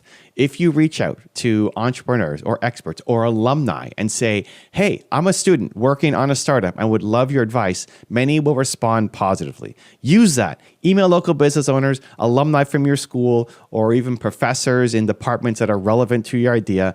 Ask for a 15-minute coffee chat or a quick call. You'd be amazed how a student status gets you past gates that others are hitting. Also take advantage of campus resources. Is there an entrepreneurship center, startup competitions, free workshops? Join them. They often have mentorship programs or even funding for student ventures. Don't be shy. Raise your hand and say, I have a business idea. Can someone help me make it real? You'll find supporters if you look. Next, don't do it alone. Find partners and mentors. So as I mentioned, doing it all alone is a recipe for burnout and giving up. So build your support team. Now, maybe that means convincing a classmate to co-found with you. Hey, you're great at design and I'm good at coding. Let's build this app together. Or join an entrepreneurial club to meet like-minded students. If a co-founder isn't in the cards, then go get a mentor. It could be a professor who likes entrepreneurship or local business leader or even an online mentor that you follow. Yes, watching a ton of entrepreneur interviews on YouTube can be a form of mentorship. I did that a lot. I call it aspirational mentors. The point is surround yourself with at least one or two people who believe in your idea and can offer guidance or even moral support. It makes a world of difference on those hard days. Next, leverage school projects for your business. This is a cool hack and that I love doing. Whenever possible, turn your class assignments into something you can use for your startup. So you have a marketing class, use your business as the case study for your project. You're writing an essay for economics, maybe analyze the market that you are entering into. If you have to do a group project, propose something that's related to your business idea so you basically get classmates helping you for credit. This way you're working on your business while doing your schoolwork. Two birds with one stone, right? Plus, you might impress your teachers with your initiative. Next, be super cheap and creative early on. So you're a student. So chances are you're not swimming in cash. That's actually an advantage as an entrepreneur. It forces you to be creative and scrappy. So use free or discounted student software. A lot of companies offer student discounts. Use the library 3D printer instead of buying equipment. Find interns or other students who want experience to help you instead of hiring the pros. Do things that don't scale at first, like hand deliver your products on campus or manually email customers, because you probably have more time than money right now. This hustle, it teaches you the value of every dollar and how to stretch a budget, which is exactly what great entrepreneurs do. Remember my first business, I was making $300 a month. I became an expert at doing a lot with very little. Next, embrace failure as feedback. So launch your idea in a small way and just test it. Maybe you make a few units of your product or launch a beta version of your app. If nobody buys or users hate it, that's not the end. That's great information. Get feedback, tweak the idea, and you try again. As a student business owner, you can't afford for your early versions to be rough. You're learning in public, and that is fine. Each version, each iteration gets you closer to something that works. So don't be discouraged if it flops. See it as your professor handing you back an exam with some corrections on it, right? You learn the lesson and you improve. From student to entrepreneur, your identity shift. When you start a business, as a student, something magical starts to happen. You stop seeing yourself as just a student defined by grades and diplomas, and you start seeing yourself as an entrepreneur. This is a powerful identity shift. You're not waiting for permission to enter the real world. You're already in it. You're creating value and you're making your moves. Think about what that does to your confidence. So while your classmates might be worrying about finding a job someday, you're running a business. Even if it's tiny, even if it's just you and a laptop, it's yours. You become the kind of person who says, I want something, so I go out and I create it. Instead of the person who says, I'll wait and hope someone hires me to do something cool. That mindset shift will set you apart for life. You carry yourself differently. You realize that you can learn anything and solve problems on your own. You stop seeing uncertainty as scary and start seeing it as opportunity. And that is huge. I want to share something I realized looking back on my journey. So remember that 19-year-old kid version of me nervously choosing the startup over the safe job? At the time, I wasn't even sure I wanted to be an entrepreneur long-term. I just knew I didn't want to live with regret. And I gave myself 1 year to try and see what happened. That was my deal with myself. 1 year, all in, see where it goes. Well, spoiler alert, I went pretty well, but I didn't fully believe in myself yet back then. My belief grew because I took action, not the other way around. Now today, in my 40s, I look back on my path and I sometimes think, man, if 19-year-old Evan had believed in himself as much as 40s Evan did, I would have been amazing. In other words, if I had the confidence then that I have now, I would have pushed even harder, dreamed even bigger. But you know how I eventually built that confidence? By doing, by trying, failing, learning, and succeeding bit by bit. Belief is like a muscle. And starting your business young is the ultimate workout for you. You're going to develop a level of self-belief that no theory, no training could ever give you. You're going to face challenges that will force you to grow. There were nights in that first year of my business where I was this close to quitting. I was making no money. I had no results. I felt like a loser compared to my friends. They were all on their successful corporate tracks. I remember one night in particular where I told my partner that I quit. That's it. I'm done. This isn't for me.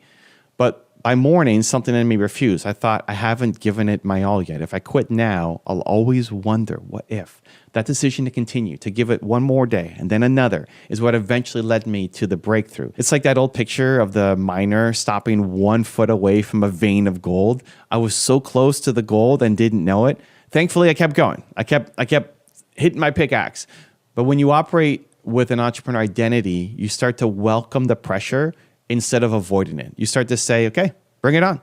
Because you know pressure is what turns that coal into diamonds. When an exam is hard, students complain. When a business problem is hard, entrepreneurs, they get excited. Because solving it means you just leveled up above your competition.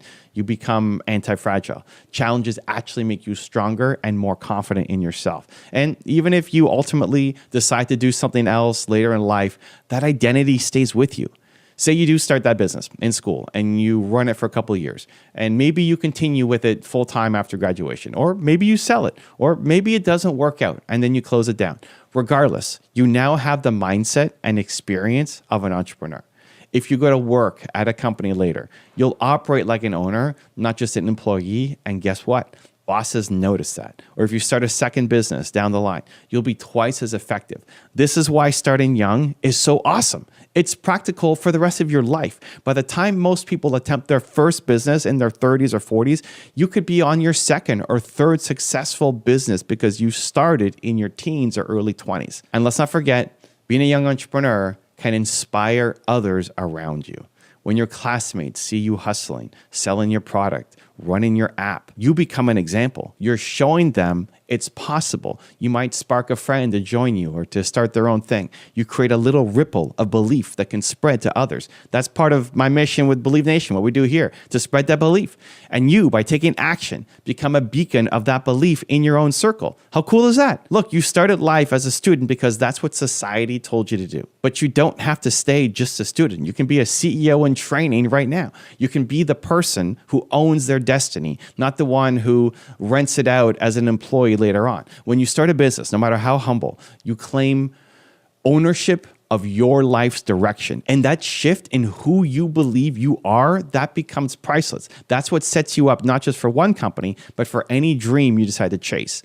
So you have the knowledge, you have the passion, you even have a step-by-step game plan to get going. The only question now is, will you take the leap? And I hope your answer is yes. And I hope it's today. You've got this.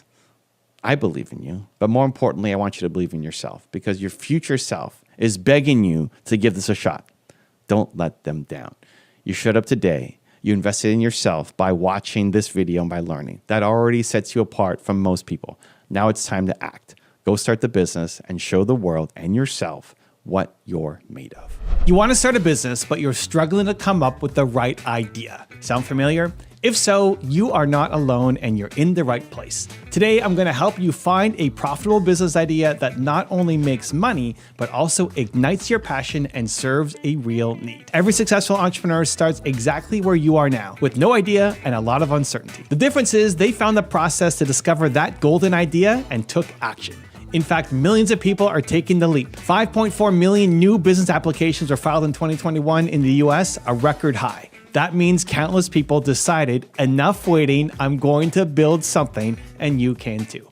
Imagine waking up excited because you're working on a business that you love, that you're good at, and that actually makes a difference while making money. That's the goal, and we're gonna get you there with a step-by-step breakdown, mixing motivational fire with practical strategies backed by real stats, expert frameworks, and inspiring examples. Let's do this.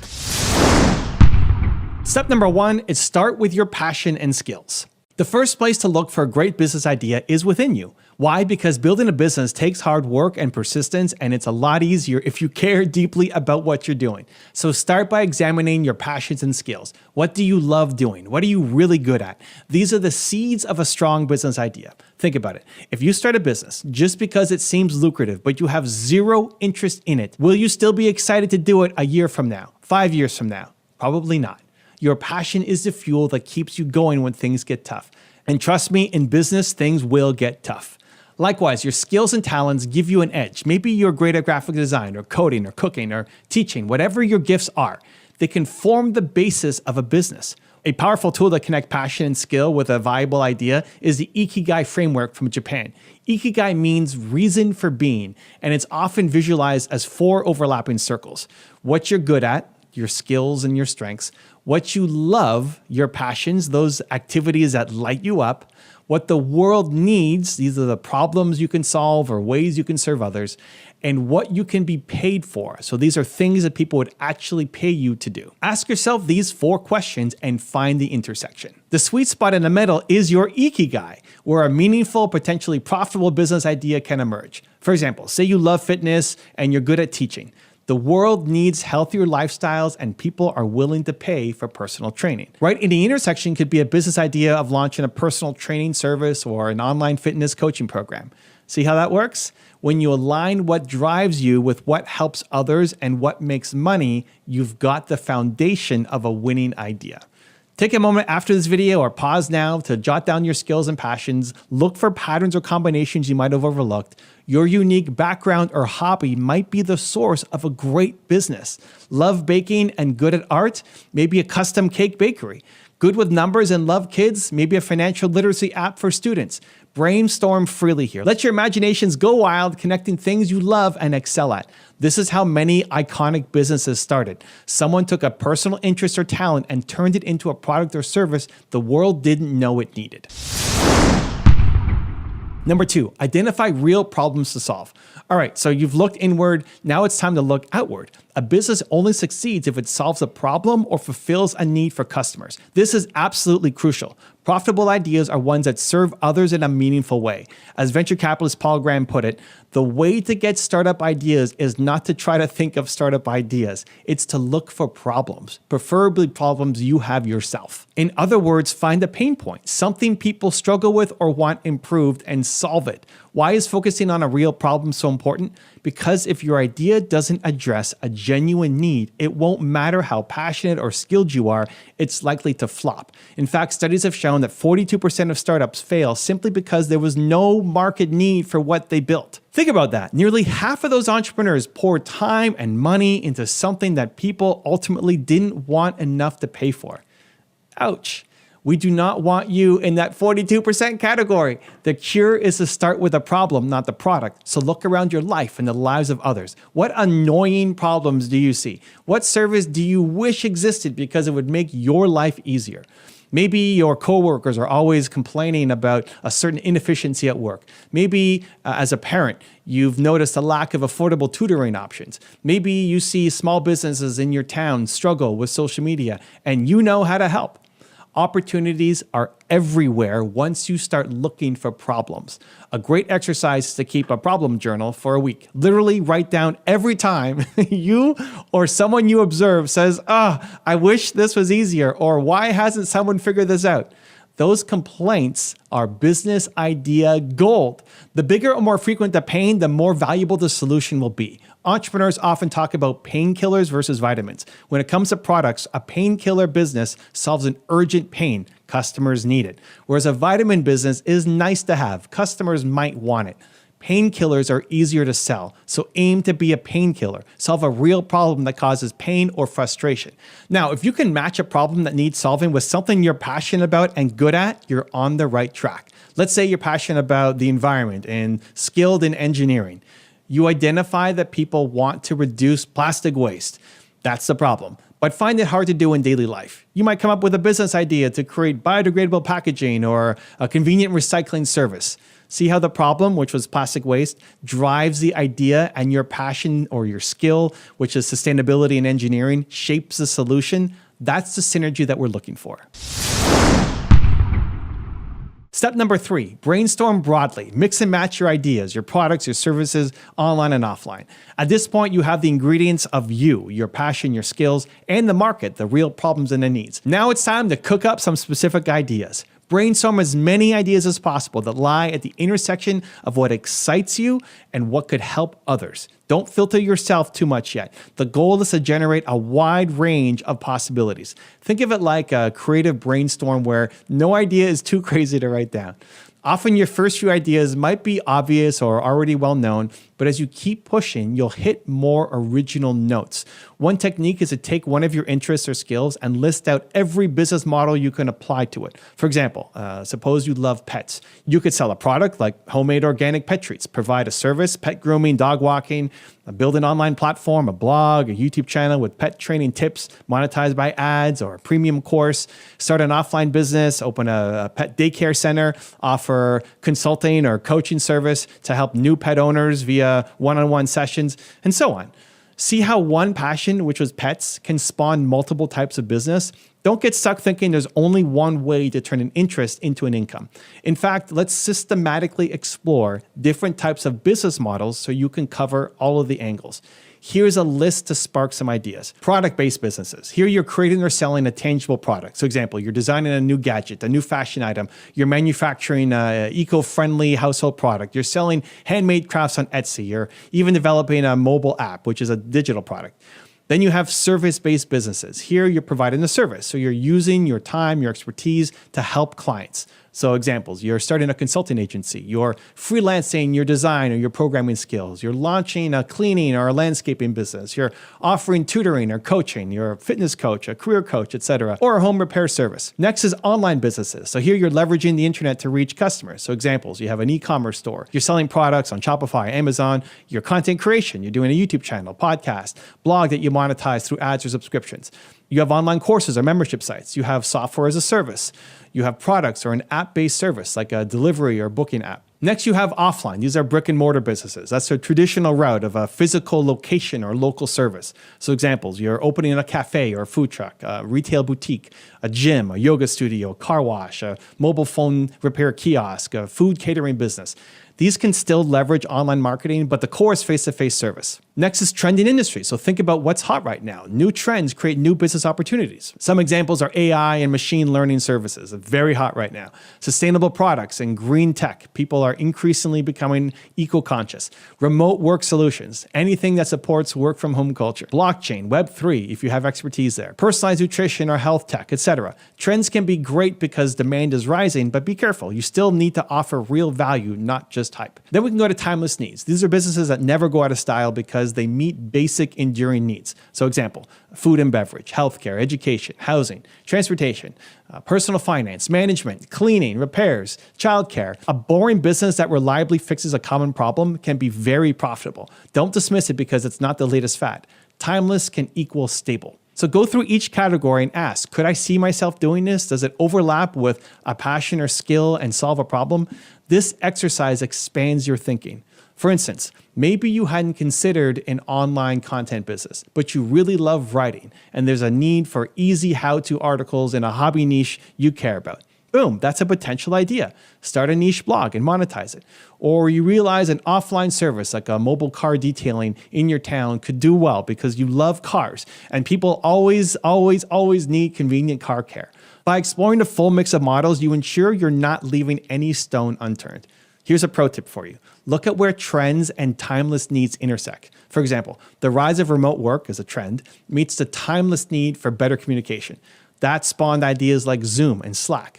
Now, maybe you won't create the next Zoom, but you might create a specialized solution for remote teachers or remote fitness training. Another example, health and wellness is timeless, and technology is a trend. Together, they opened up ideas like health tracking apps or online therapy services. Brainstorm combinations like this to see if something clicks with you.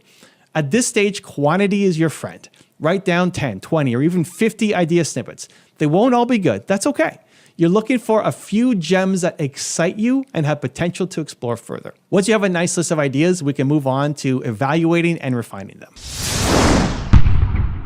Step number 4, research the market and competition to validate the need. Now that you have some candid ideas, it's time to put on your detective hat and research. This step separates wishful thinking from reality. A business idea might sound awesome in your head, but you need to verify that real customers actually want it and will pay for it. So how do you research effectively? Start with understanding the market size and demand. Use Google to see how many people are searching for solutions related to your idea. Check forums, social media, Reddit communities where your potential customers hang out. What are they talking about? What questions do they ask? This can give you insight into the demand and specific pain points. For example, if you are considering a healthy snack product, see if people are blogging or tweeting about wanting low sugar on-the-go snacks. If you find a lot of chatter or searches, that's a good sign the interest is there. Next, look at the competition. Are there other businesses that are already doing what you plan to do or something similar?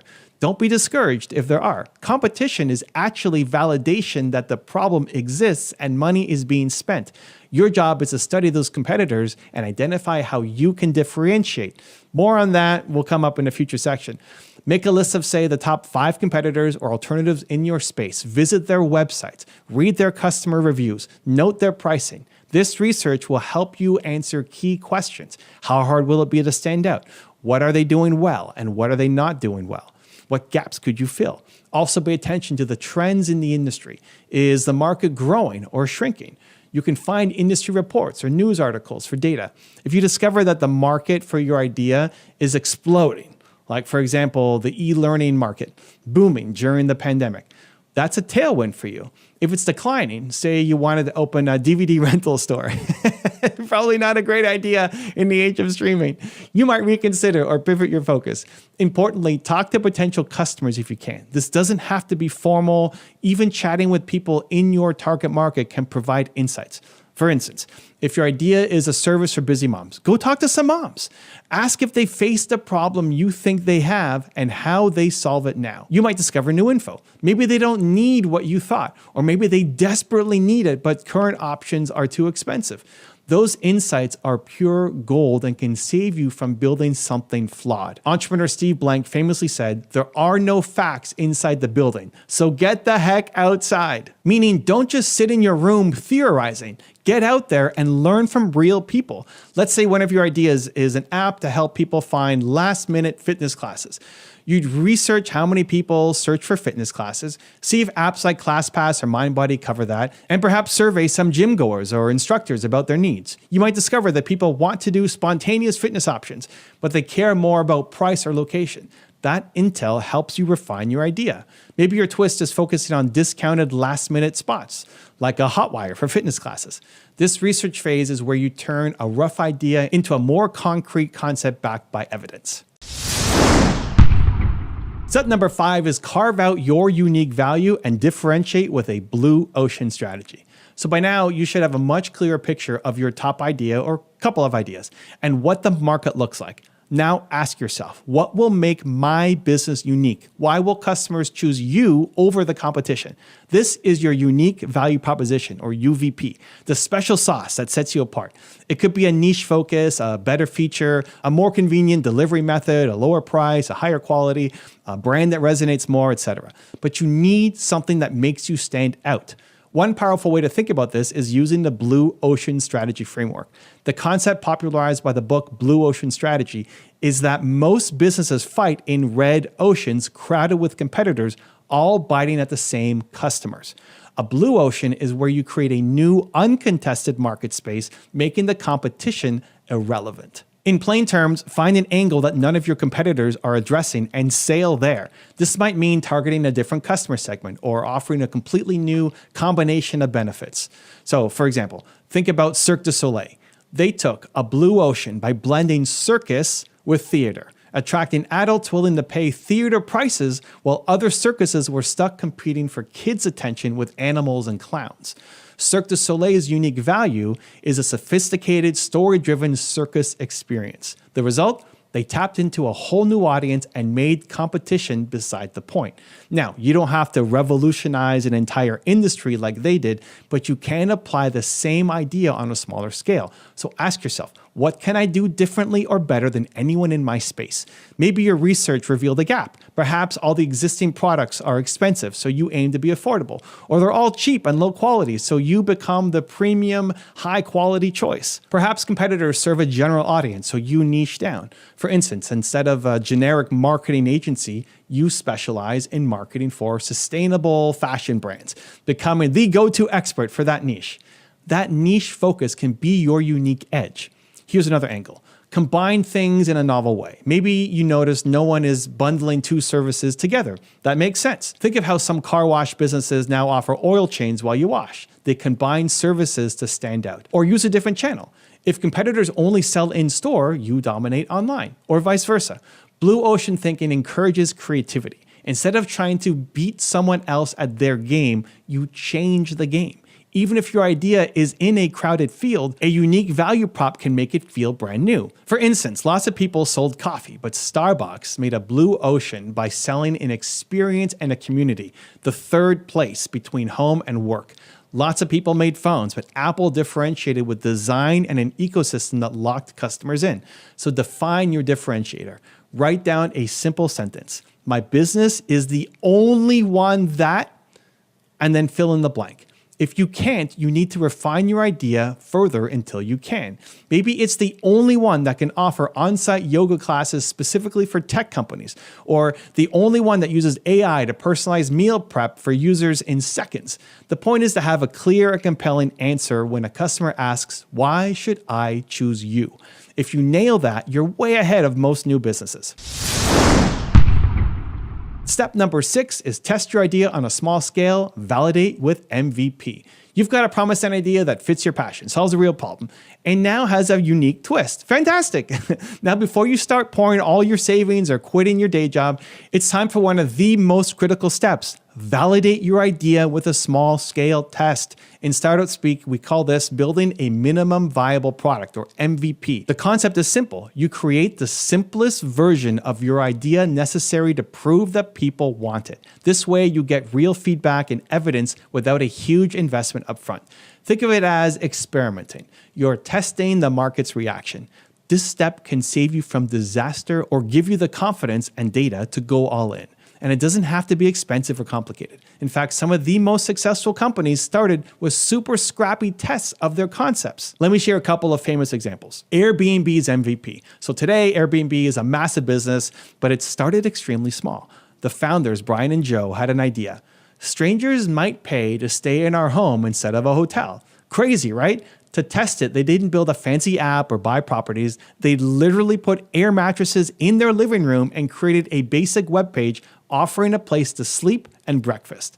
They targeted a conference in town that had hotels fully booked, and guess what? 3 people took them up on their offer to air, bed, and breakfast. That was all the validation they needed to see that, hey, people are open to this.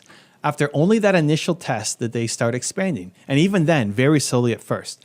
The key lesson is this. They tested the core assumption. Will people pay to stay in a stranger's home with almost no money? You can do the same with your own idea in its own way. Here's Zappos' MVP. Zappos is a huge online shoe retailer now, but when Nick Swinmurn had the idea in 1999, selling shoes online was unheard of. Rather than buying a ton of shoes and hoping they'd sell, which is super risky, Nick ran a clever test. He went to local shoe stores, took photos of shoes, and listed them on a simple website. When a customer ordered a pair, he'd go buy it from the store and ship it to them. Inconvenient for him? Sure. He was running around town. Profitable at that moment? Not really. He wasn't making money doing that. But as a test, it was brilliant. It proved people would buy shoes online even without trying them on. Once that was validated, he knew it was worth investing in inventory and building the real infrastructure. Zappos was born from that experiment.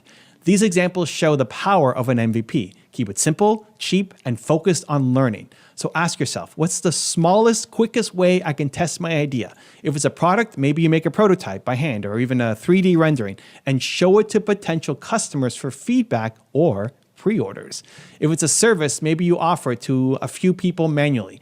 Even if behind the scenes you're doing things unscalably, just to see if they'll pay and what results they get. If it's an app or website, perhaps you don't even build it fully. You just put up a landing page describing the service with a sign up or buy now button and see if people click and then say coming soon. This gauges interest. You could also run a small crowdfunding campaign to see if strangers will put money down for your idea. There are so many creative ways to test without a full launch. One very important piece of validation is to actually charge money if that's your eventual goal and see if people will pay. It's one thing for friends to say, oh, that sounds cool, I'd use that. It's another for someone to pull out their wallet and pay $50 for it. The ultimate proof of a profitable idea is, well, profit. So in your test, see if you can even get 1 or 2 actual sales or paying users. That does wonders for your confidence and gives you real customer feedback. And remember, you don't have to quit your day job to do this testing. In fact, keeping your job while you validate is often wise. There's research done by professors spanning 14 years that found entrepreneurs who kept their day jobs had 33% lower odds of failure than those who quit outright. Read that again. It means you can be prudent and hedge your bets early on. Test your ideas in the evenings or weekends. It's okay if progress is a bit slow at first. You're buying yourself runway and reducing risk. Once your idea is validated and starts gaining traction, then you can consider going full time. As the saying goes, don't burn the boats until you're sure the island has treasure. So go out and run your tests. Embrace the mindset of a scientist and an adventurer. It's actually fun. You're seeing your idea come to life in the real world for the first time. Keep your eyes wide open during this phase. Talk to your early users or customers. Get their brutally honest feedback and iterate. Maybe they'll love some parts of your idea and be lukewarm on the others. Use that information to tweak your concept. It's much better to adjust now than after you've sunk a year of work into it. Step number 7, refine, pivot, or persevere, but stay flexible. After testing, you'll have real data in your hands. Some of it will make you happy. People love the convenience. Some might be disappointing. Only a few out of 100 people who visited my site actually signed up. This is normal. The question now is, what did you learn and what will you do about it? This stage is all about refining your idea. You might need to make small changes or sometimes a major change, a pivot, to hit the sweet spot.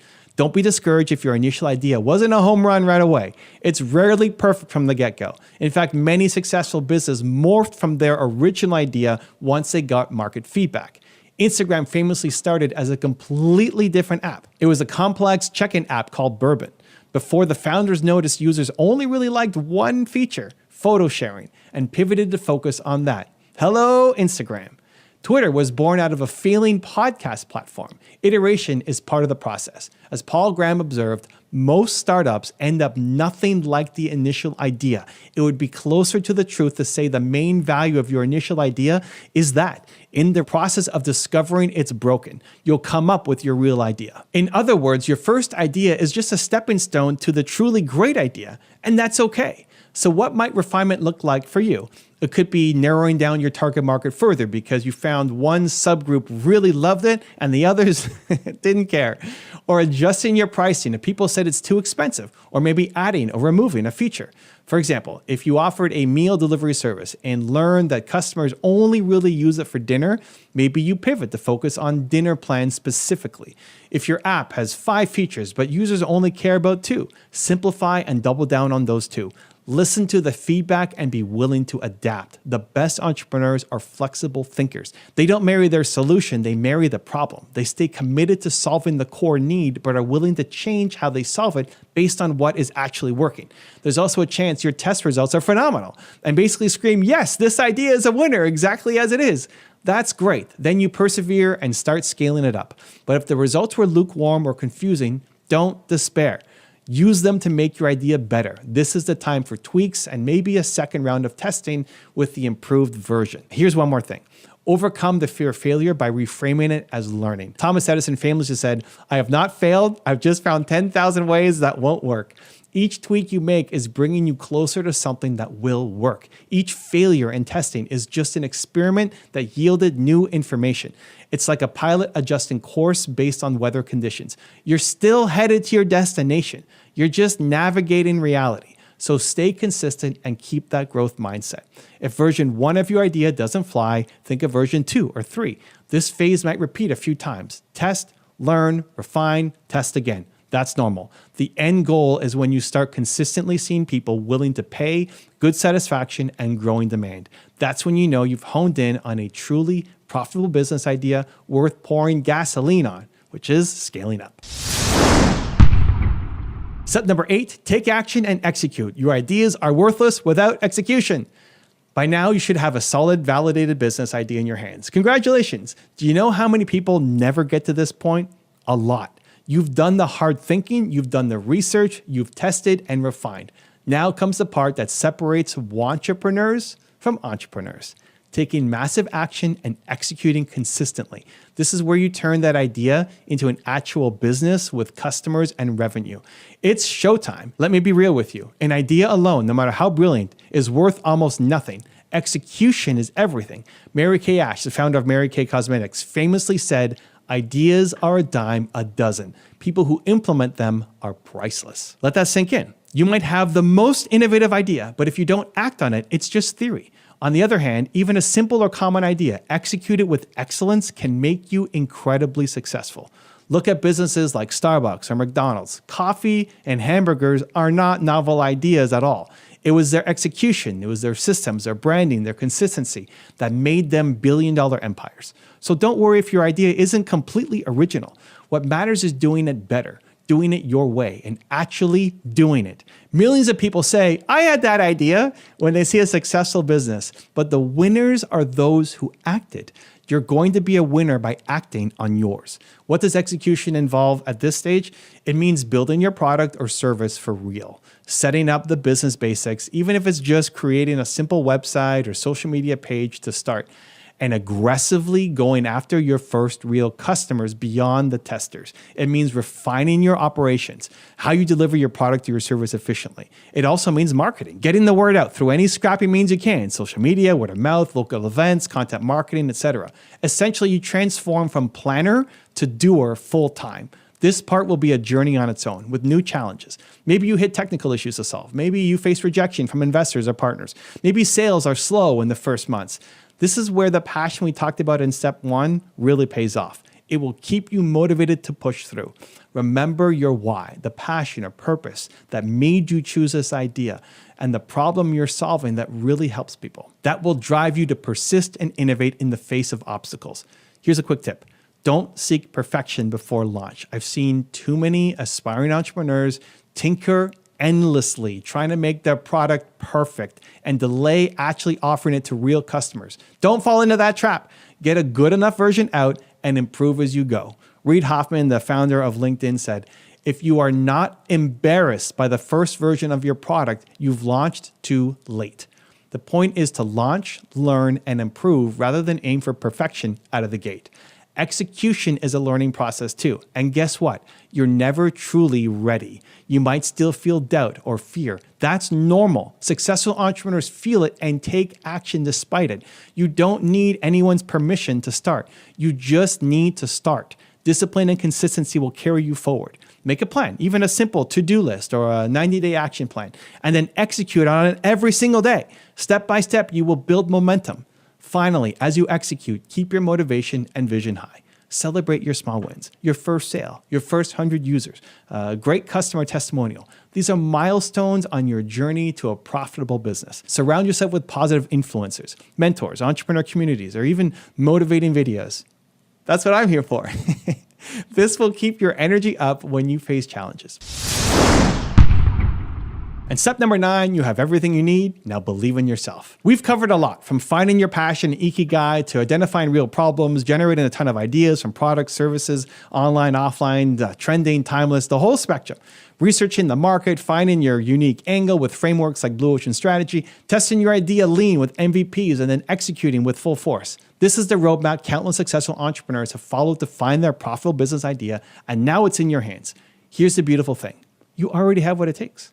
The fact that you watched this video through, working on yourself and your dreams, shows that you're serious. The profitable idea is out there waiting for you to bring to life. It might be something small that grows big, or something that starts one way and evolves into something unexpected. However it unfolds, it begins with you taking that next step. Remember, every big business started with one person and one idea. Jeff Bezos began Amazon as a tiny online bookstore in his garage. Sarah Blakely started Spanx with just an idea and $5,000 in her savings, hustling her way to building a brand because she believed women needed better undergarments. The common thread, they started and they believed in the idea and themselves. Now it's your turn. No more analysis paralysis. You have the tools and strategies. Use them. Start brainstorming, start researching, start talking to potential customers, start building something. It's okay if it's not perfect. It's okay if you pivot. What's not okay is to let another year slip by and still be dreaming about someday. As the saying goes, the best time to plant a tree was 20 years ago. The second best time is now. The best time to start your business idea is now. I want you to bet on yourself. Take that leap of faith, even if it's a small step at first. Trust that you'll figure things out along the way, because you will. You've learned how to find a profitable business idea, but it will only profit you if you act on it. I'm excited for you. This could be the moment you look back on and say, that's when I decided to change my life. So get out there and make it happen. You've got this. I believe in you, but most importantly, you need to believe in yourself. The world needs that special business that only you can create with your unique passions, skills, and perspective. It's time to turn your idea into reality, because if others can do it, you can do it too. And you will, as long as you believe. Go forth, do the work, and see your dream come to life. I'll leave you with one final word that I live by myself. Believe. And congratulations, you're one video closer to who you're meant to be. Believe. To learn how to discover your calling and silence self-doubt, check the video right there next to me. I think you'll love it. Continue to believe, and I'll see you there. You keep waiting to feel ready, to feel confident, to feel sure, but that moment never comes and you're still stuck. 87% of entrepreneurs admit they felt like frauds at some point. The ones who win aren't smarter, they just don't stay stuck in doubt.